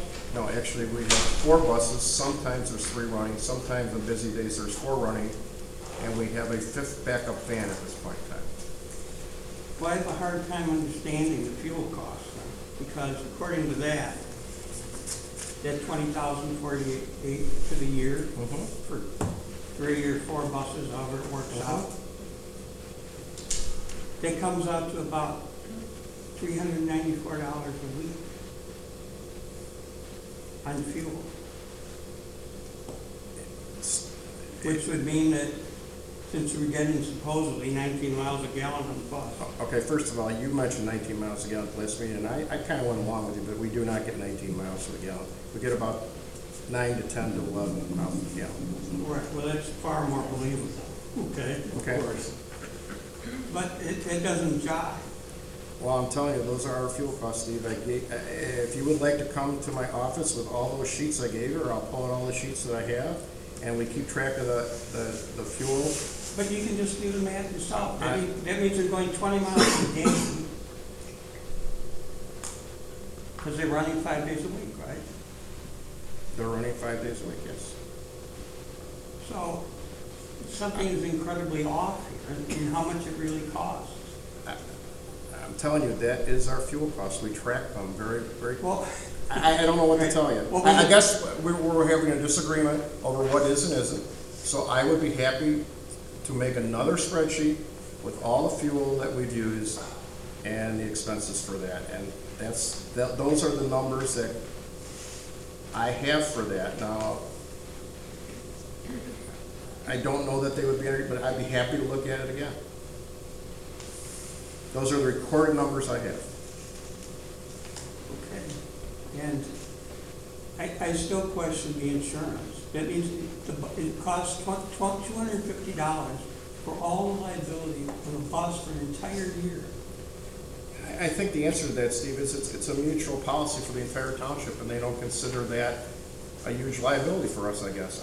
I don't have. All right, we were told originally that the reason why the PACE program, the McRide program, does not go door to door for people is that the liability was too high. That's what I've been told, yes. But I don't know if they mean the insurance. I think they might be talking, I don't know what they're talking about, but that's what they've told us.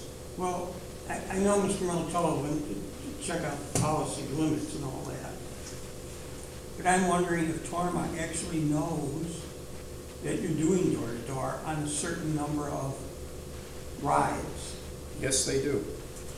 I guarantee it. I've had conversations with the insurance agent who comes here. And they have all our buses listed. Mr. Miltel found those on the policy. The listing of the buses is one thing, but what actually the services that the bus drivers do is another thing. Okay, let me put it this way, Steve. They've never denied a claim for us. So. It presupposes there were claims. There have been some claims on our buses, broken windshields, occasional accidents. Yes, there has been, and they've always paid them. Or then the contractual services with the buses are maintenance, I take it. I have to get my budget, which I have here somewhere. Contractual services are, yes, maintenance is partly in there. But it's mainly oil changes. We don't have a lot of maintenance because the buses are fairly new. the maintenance is slightly under the, fuel costs. That's why I think the fuel costs are wrong. They can't, maybe the road district is subsidizing it, okay? Because remember the old way you were splitting it between the parks and. Correct, and and you were correct to point out, we went and tracked fuel by each department, and the road district was slightly subsidizing all the fuel by about $1,000 this past year, because we paid them, I believe, $25,000, I believe it was $26,000 or $27,000 the total fuel cost for the parks, the buses, and the assessor's office. Okay, the contractual services, Steve, you asked me about is vehicle maintenance for this year. We last year we had $8,614. Cell phones were $2,632. They're in there. Occupational health, our drivers have to be randomly drug tested when they're called. That was $1,265. And then so now we have the fuel at $20,000, whatever it is. And then the PACE lease is $6,000 a year. That comes up to the contractual services, and I took out something there.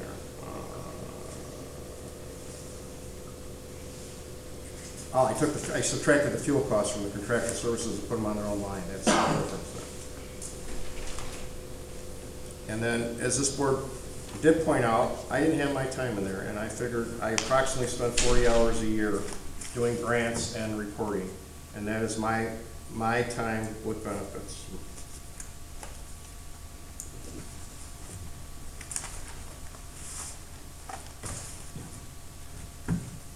So I'll be happy to go over the fuel costs once again. I will make a spreadsheet, and then there's going to be a per ride cost with the grants in, with the grants. well, the right, and this is where we're in disagreement.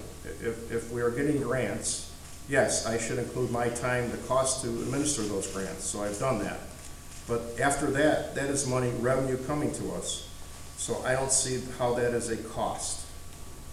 That is revenue, minus the time to administer those. Well, I'm not saying the grants are a cost. Well, I guess I'm asking, why would you want them out of there? I don't understand. We could take them out of there. Yes, it's going to increase, if you took the grant cost out, or the grant out, it's going to increase your per trip. But from my end of it, Steve, I've always pushed up, I want the total cost of taxpayer costs, and grants are taxpayer costs. Right. We'll see that. Well, that's where I disagree with you, Mr. Anderson. They're not, okay, no, I'm sorry. I will agree with you. They may be a taxpayer cost, but they're not a cost to this township. I'm not arguing it. I'm not arguing it. Okay. Well, not My point completely. of view is I'm just looking at what it costs, No, taxpayer no, costs. it's per MFT ride money. for That money's coming from MFT funds. Which, how do they get the funds? What do you mean, how do they get the funds? How do they get the funds to give the grants out? Motor fuel vehicle tax. Okay, so that's assuming that nobody in this township uses, No, I'm not saying, pays motor fuel. I'm saying they do. But I'm saying if we don't take this money, it's not gonna go down. You're still gonna pay the same amount of I motor fuel. understand So what therefore, you're saying. that's what I'm saying. But it is, there is. I'm not saying a it's cost. not a taxpayer cost, it is, but it's not relevant to Mchenry Township costs at all. And it's a motor fuel vehicle tax, it's not property tax, it's not income tax, it's just a different tax. And our state legislator right now is talking about raising the motor fuel tax to 44 cents a gallon. What I'm trying to say is, if we don't take it, it's still gonna be 44 cents a gallon. It's not gonna relieve our taxpayers by us not taking it. That's what my point is. If we don't get it, somebody else. If we don't get it, it'll just be distributed But to that's- somebody else You outside. can't have that attitude. We have to go back and say, enough is enough. You guys are taxing us out of our brains, and there's Then gotta we be need a to- limit. then we Somebody's need to- gotta start limiting the tax. I mean, we need to start fighting that, You need to start 44 fighting. cents a gallon fuel. You need to tax. fight that, you need to fight Springfield, where they give us a 32% income tax increase, and nobody complains about that. I do. I agree. Okay, I'm saying a lot of our problems are caused by the state, okay?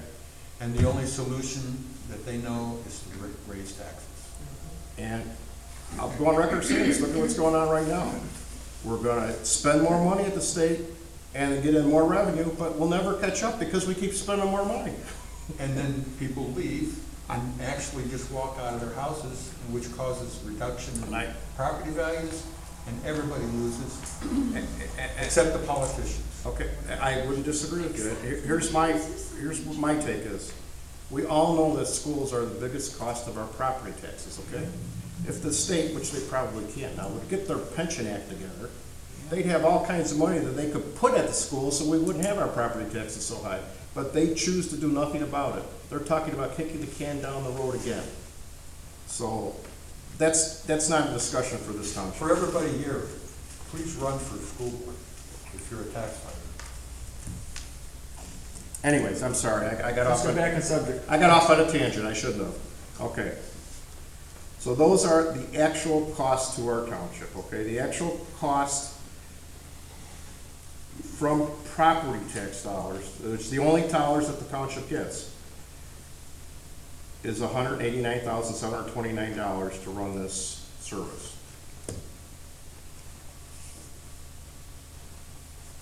Could you repeat that? The only what? The total cost from property, the total cost that the township is putting out above revenue. So our total. Oh, is it the 189,000? You're right, correct. That's But what the total cost to run the program is $248,000. the cost to run the program is $248,000, but we have revenue coming in to offset some of those costs, which is a normal business practice. You offset your costs with your revenue. So. Do we have any idea what the average ride is, how long it is, in terms of mileage? I'm sure I could find out, but I would say it's 5 miles or less off the top of my head, but I could find out for you. And how many of these rides actually are door to door? What percentage? I would have to find that out for you, Steve. I don't know. Because PACE, PACE doesn't let people, the regular PACE and ride program doesn't let people off on 120 when they're going to a shopping center. They go in, okay? Actually, they do not. Pay attention. Oh, I'm sorry. Maybe Dial-A-Ride goes in, but the Route Bus does not. Well, the Dial-A-Ride is the duplicate program that covers the entire township for the elderly and the disabled. No, it covers the entire township for all the general population and the entire county. No. Yes, it does.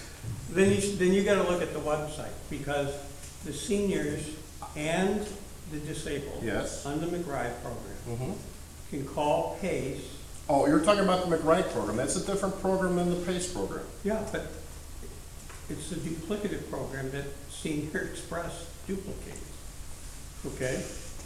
The PACE program for seniors and elderly covers the entirety of the township. I'm not talking about the surface. Wait a minute. I don't know if that's true, Steve. You're talking about the McBride program, which is different than the PACE program. Let's get that straight. The McBride program is a county program. Yeah, right. Okay. They may not serve they do not serve the whole township. They do not serve Wonder Lake because Wonder Lake does not pay into the McBride program. They will not go there. Then you better look at the website for the McBride program, because it shows the entire township covered. Well, I know they do not go to Wonder Lake. Wonder Lake does not pay into the program. They will not go into where people do not pay into the program. But it's a county-wide program. You have to pay into the program in order to be included. Does the village of Wonder Lake? They do not. Hey. They do not pay. They do not pay into the program. Look. Steve, I will bring the McBride representative here. I go to these meetings. I don't care what the map shows there. This is from their official site. Maybe it is, but what I'm telling you, you may be, is that's. This is yesterday. They do not go to Wonder Lake. If you don't believe me, Well, Craig, I think what you're running into about they half go of to all Wonder the Lake is village, areas. half is unincorporated, so that's, I think that's what you're running into. well, no, that is true. Oh, okay, Bob, you're right. Yeah, that's Steve, the problem. I'm wrong. If they're in unincorporated Wonder Lake, they would go there, but they will not go to the village of Wonder Lake. Yes, and it's very, very confusing out there. It is confusing. Not according to their own website. Well, then their website is wrong. I know for a fact. I go to these meetings. I would say let's push on. Let's move on. I don't see what else we have to talk about here. Okay. Where'd my agenda go? I lost it. Well, proposed item, agenda items for next meeting. Okay, proposed agenda items for next meeting. Are there any?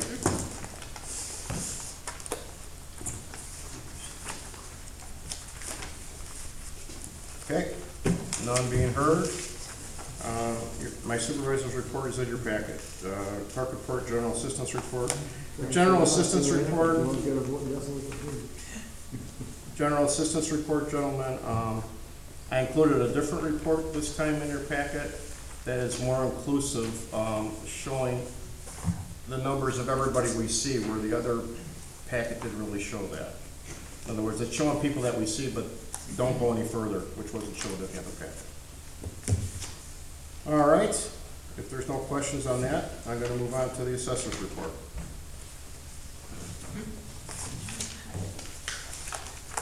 Mary? Okay, we have, as you all know, the 2018 tax bills have been mailed out, so if you haven't received yours, please make sure you contact Mchenry County Treasurer's Office. We want to make sure that you review your tax bill, make sure you're receiving all the exemptions you are entitled to. If you have questions about this, you can call my office, come in, we'll help you with that. Because if you are missing some exemptions that you are entitled to, we will make sure that you receive them and your 2018 tax bill gets corrected. There's only a certain period of time to do that, so the sooner you contact us, the better. Well, what is that period? Till the end of October. Somewhere in October. Once all the money, all the tax money is paid out to the taxing bodies, there's no way for the county to refund any, or make any corrections and give a refund. We are continuing to work on the 2019 assessments. This is a quadrennial, so we're adjusting quite a few values based on the increased sale prices that we're continuing to see in the township. It is extremely important that everyone looks at their assessment notice when they receive it and address any questions about it at that time. When will that be? Just approximate. I'm sorry? When will they be receiving their assessments? Well, the soonest you should expect to receive it, if you read my notes, it's in there, would be August this year, not before August. We are anticipating another positive factor, should be between the 6 and 7% increase. So that means, what that means is assessments in Mchenry Township are still too low overall compared to the actual sale prices. So even with all the work we've been doing to bring values closer, we still have a lot of work to do to keep up with the ever-changing real estate market.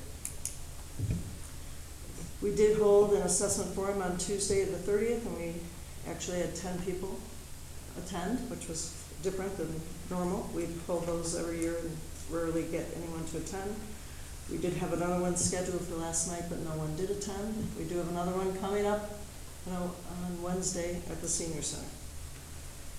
And as always, if you have any questions or concerns regarding your assessment or taxes, you can contact my office, set an appointment, and we'll assist you. So just a point of correction, where in your report did you mention August? Let's see, third bullet point says the soonest you should expect to receive your notice would be August, not before. That's August 2019, right? 2019, that's correct. We are in 2019. That's all I have. Unless you have any questions. I have something I'd like to add. I'm sorry? I'd like to add something, not a correction, that I think people should be very observant of the little slip of paper that came in your tax bill, that you'll get a rebate back from the county, from the rebate from Valley High. And I think that you've got until, I think it starts, you can't do it before the 3rd of June, and then the deadline is the 31st of July. So a lot of people don't really realize how important it is, but you got tax dollars coming back. So I just want to say that to the public that are listening out there, to make sure they get that done. This is not working currently. There are restrictions on that, so you have to have received, been receiving the homeowner exemption in 17. So right. That's a lot of people out there, but it's more important for people to realize it, that a lot of people have been in those homes, and it's a nice rebate to get, and they should be looking at that. So corporate owners get no rebate. Correct. No, only homeowners. And if people moved away, they get no rebate. Correct, so if you just bought the home, well, yeah, okay, so this isn't my plan, I didn't set it up, I didn't send out the forms, all I can do is explain it. Basically, you have to go online to get the form, that's all I know.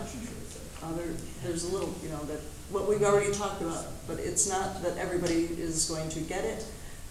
You do have to fill it out and send it in, or online, or you don't get it. They're not knocking on your door and saying, here's your rebate, so.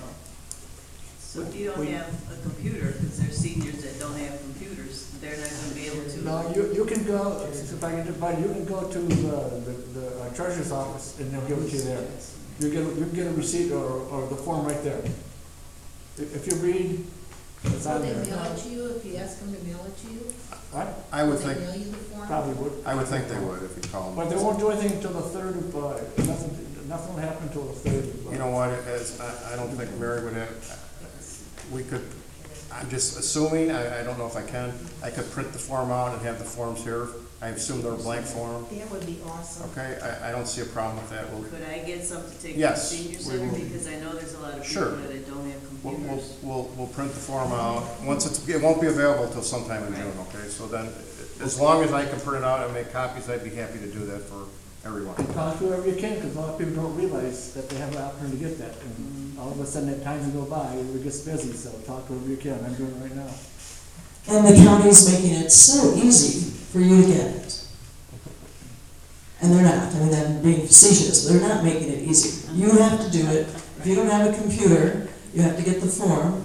We're happy to print some of those forms out, but We'll be happy. this is not something that's easy to do, and a lot of people won't do it. So they have set aside 15 million, but if that 15 million doesn't get rebated because people don't send it in, so just a heads up, in a year from now, when they say they rebated 15 million, but maybe only 2 million was actually rebated, it's only what is actually rebated that they should be claiming as rebated. The rest of it will stay in Valley High.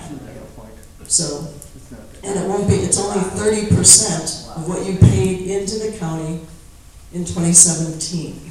30% of the total amount of your county portion of your tax bill.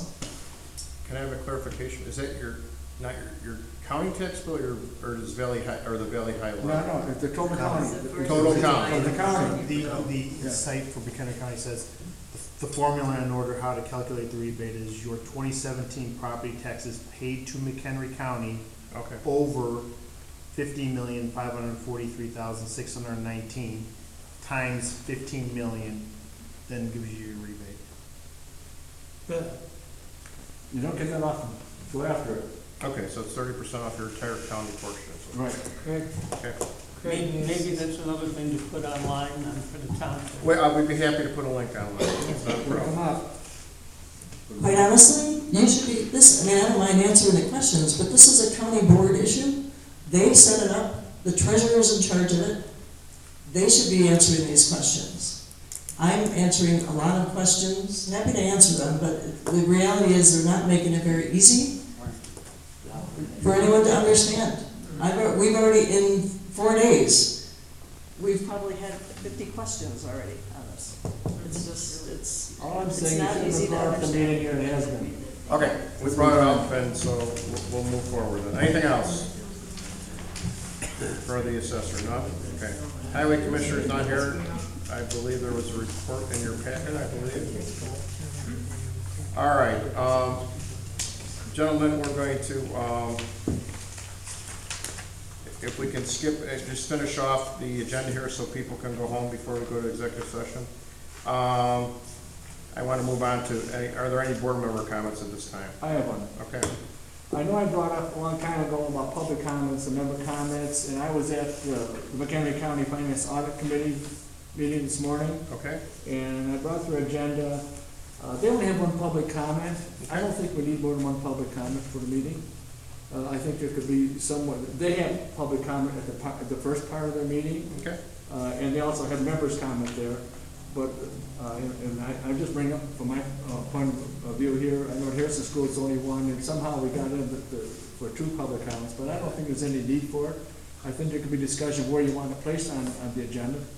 Okay, well, let's bring that up at the next meeting, and we can vote on it as a board, what do we want, how we want to do that, and we want it at the beginning or the end, okay? Fair enough? Sure. Okay. Any other board member comments? Okay, none being heard, is there any more public comment at this time? Yes, sir, Mr. Beltran.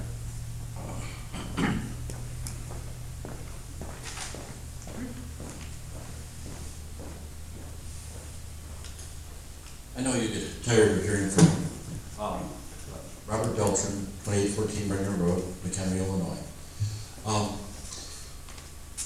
Kind of two comments. Number one, the thought that you might eliminate the public comment following the meeting, although I don't know if you specified whether it be before or after. That was the idea of this board when you guys first came in, that it would be useful to have public comment both before and after. And that's something that I really support, because otherwise you don't get feedback that's useful to you in your deliberations and thinking after this meeting, before the next board meeting, about what impressions we folks have gotten from what we've heard going on. So I think that's really valuable feedback that you guys need. My other comment is I want to tell you a little story.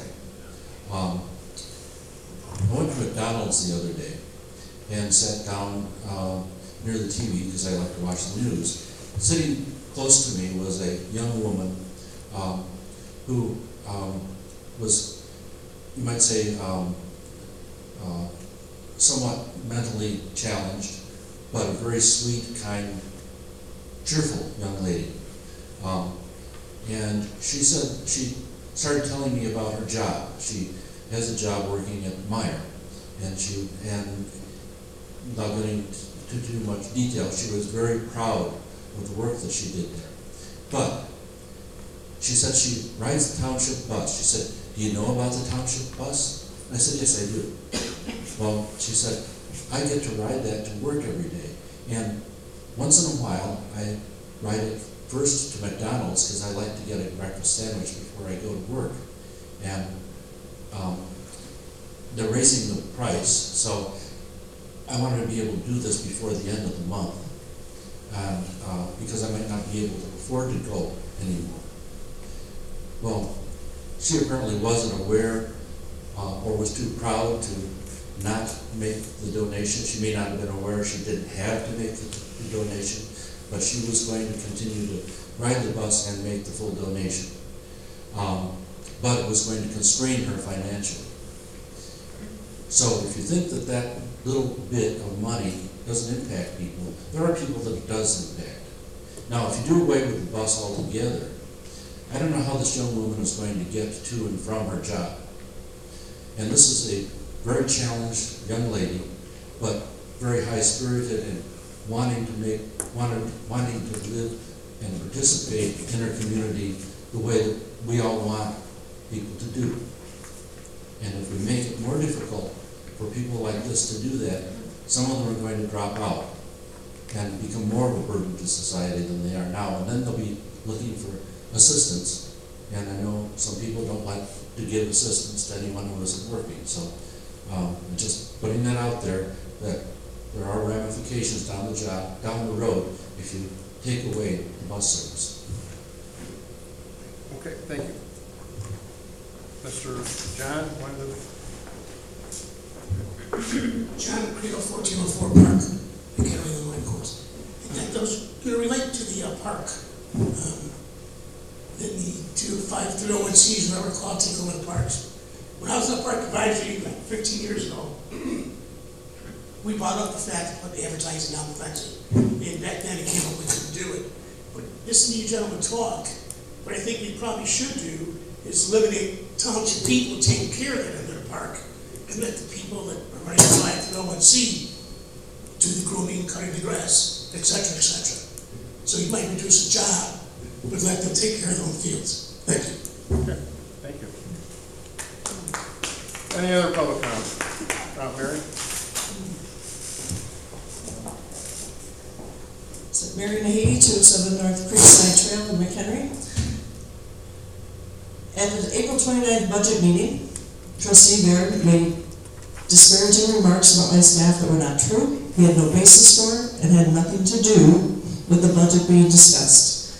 Since this board has voted to leave those incorrect accusations in the official minutes of that meeting, I am requesting that Mr. Baird make a public apology to my staff so that that can also be a part of our official record.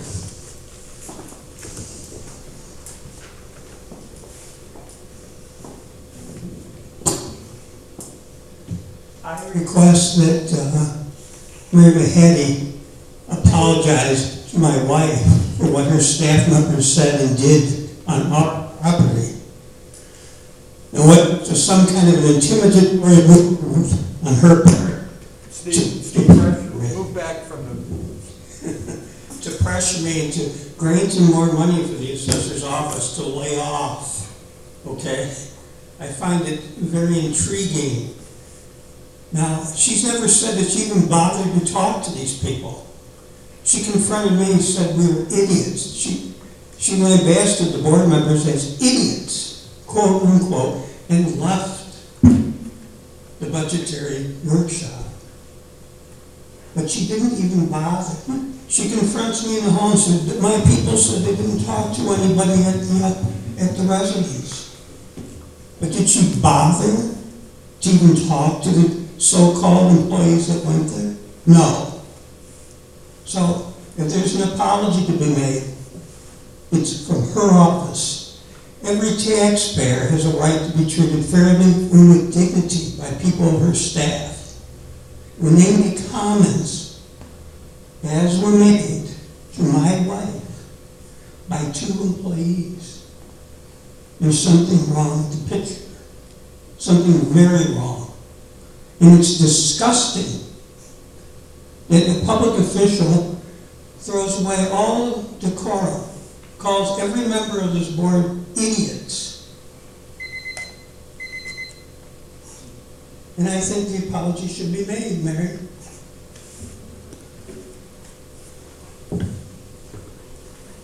Okay, let's move on to, we need to recess this meeting and go to executive session. May I have a motion to do so? I make that motion. Motion by Mr. Rakestraw, do I have a second to the motion? Second. Second by Mr. Anderson. All those in favor, signify by saying aye. Aye. Correct, before you go. You sign the certificate? Oh, I'm sorry.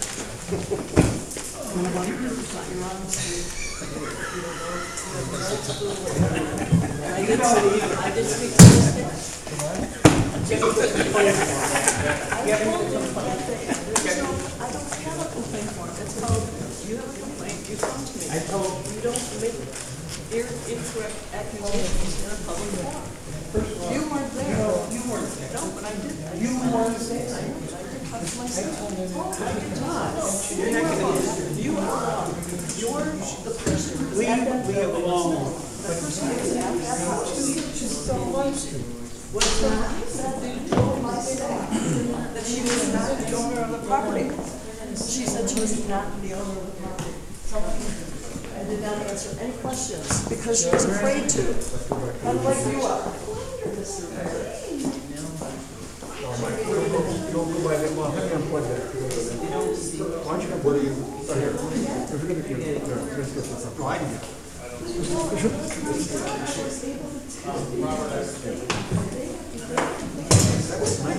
That's a nice setup. I have to say that. That's so much easier than trying to pull those things around and talking to them.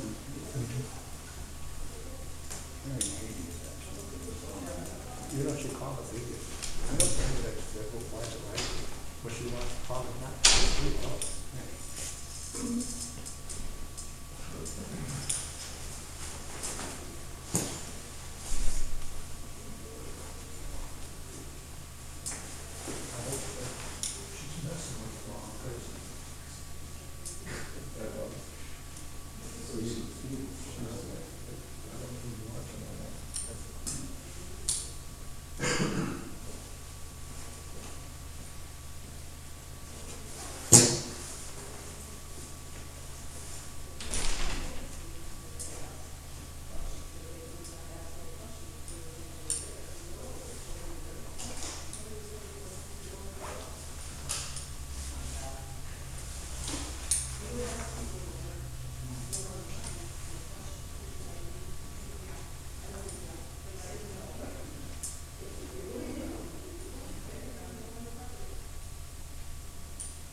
Is this still recording when it's like this? Yeah. Where is the recording? It's still online.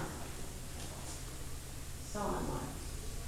There's, camera right there.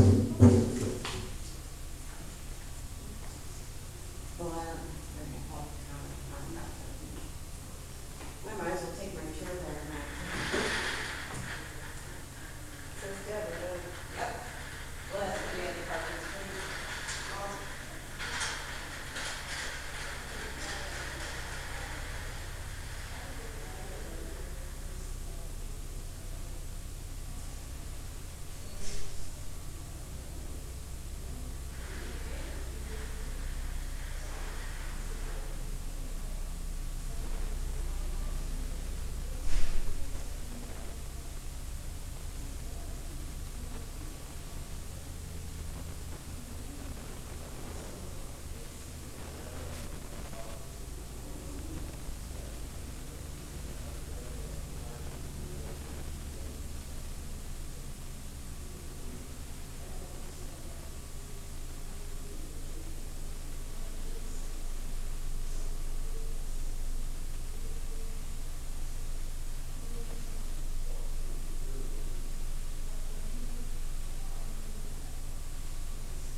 Mr. Toller, next month I will put you on the agenda. Okay. Can you do a presentation? I never saw an email, so I figured. To be honest with you, I forgot, but I will not forget. You know what, I kind of expected it with all the budgetary stuff going on, that it would have passed under the radar. I'm gonna make a note of it right now. You will be on the agenda.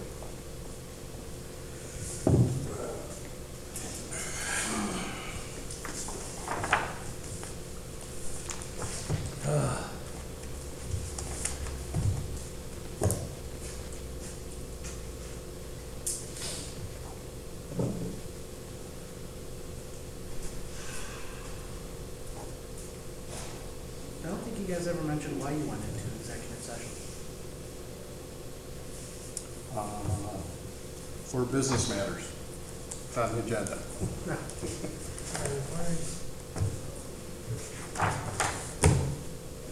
Oh. I'm missing the permanent hair road. You're missing the permanent road. Steve had it. He's the one that read it. Steve? Why are you still here? Steve, do you have the permanent hard road? I'm better. We haven't signed anything yet. You know that. We haven't signed it. Right, yeah. You got mine, right? Yes, I have that. But everybody's got to sign it, so don't Right. anybody leave till I know these things. Okay. Mike, why don't you just sit out there? Mike, you can stay right there. Just stay. You don't even have to sit down. If I sit down, I'll never get All right. Want me to stand up? He's going to stand up. Everybody's here. Can we have a motion to adjourn already? Oh, wait, I was corrected by the public that we didn't mention why we were going to executive session. It was for business matters. So I want to clarify that. And pursuant to the exception of the Open Meetings Act, I believe on the agenda, It was it's listed. already listed on there, and let me get them out for the record. I have it It scheduled. was the 5 ILCS 120/2, C 5 and 6 were the exemption items regarding acquisition of property as well as selling of property. That's why we went. That's what I was looking for. That's why we went to executive session. That's a good question. And I should have made that clear before we went. I'm sorry. Okay. I need a motion to adjourn this meeting. Motion? Mr. Ringstrom, Mr. Anderson, second. All those in favor signify by saying aye. Aye. Any opposed? None being heard. Meeting is adjourned. Sign your paperwork, gentlemen. Good night, everyone. Good night. Good night, Jim. Take care. Everything going okay with your wife? Good. She'll go back to work Monday. You can do your actions. There's no way I can stand up and do that.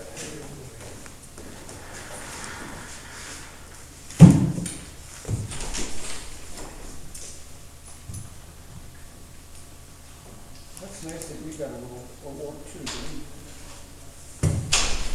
How's that? Yeah. Okay, I got 9 Sam. One day I spent 12 hours, and we're gonna have 7 o'clock, there, home 3 o'clock. Put it right down here. It was a great house. Stan, did you put the papers? Yeah, these are yours here. I was trying to, yeah, I got it.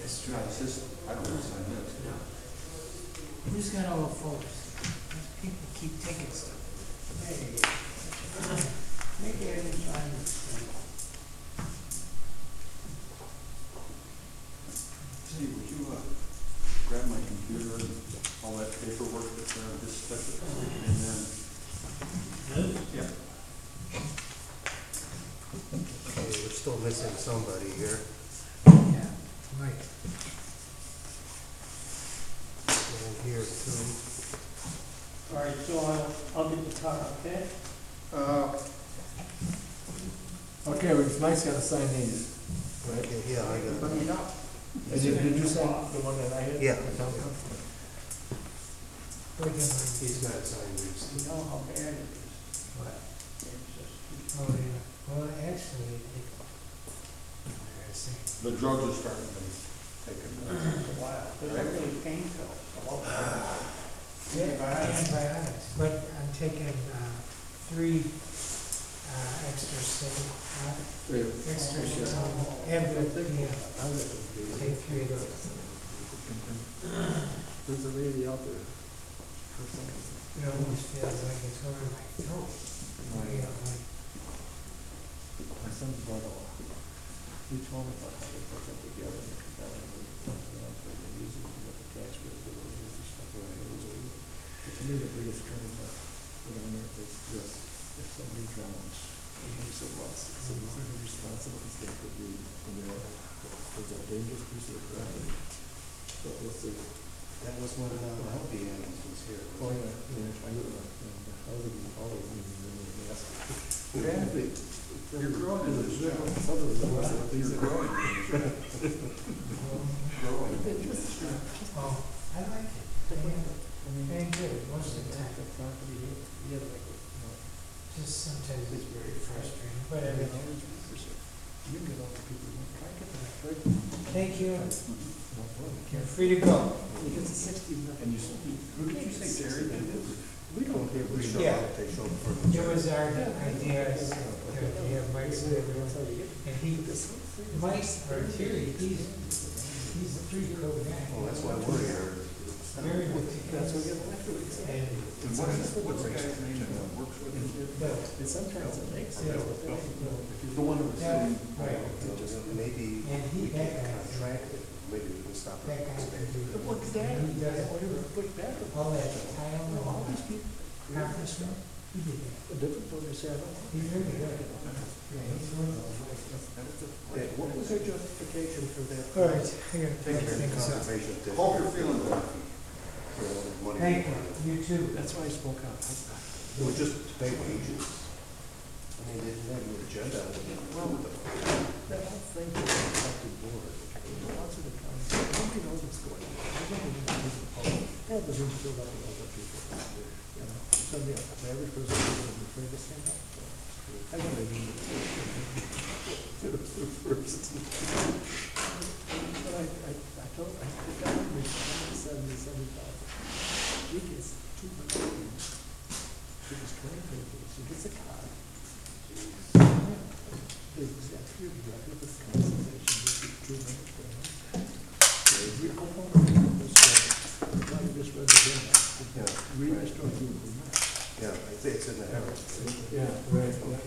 All right, see you gentlemen on Monday. Monday! Do it all over again. She realizes it's not. It's fun. Isn't it?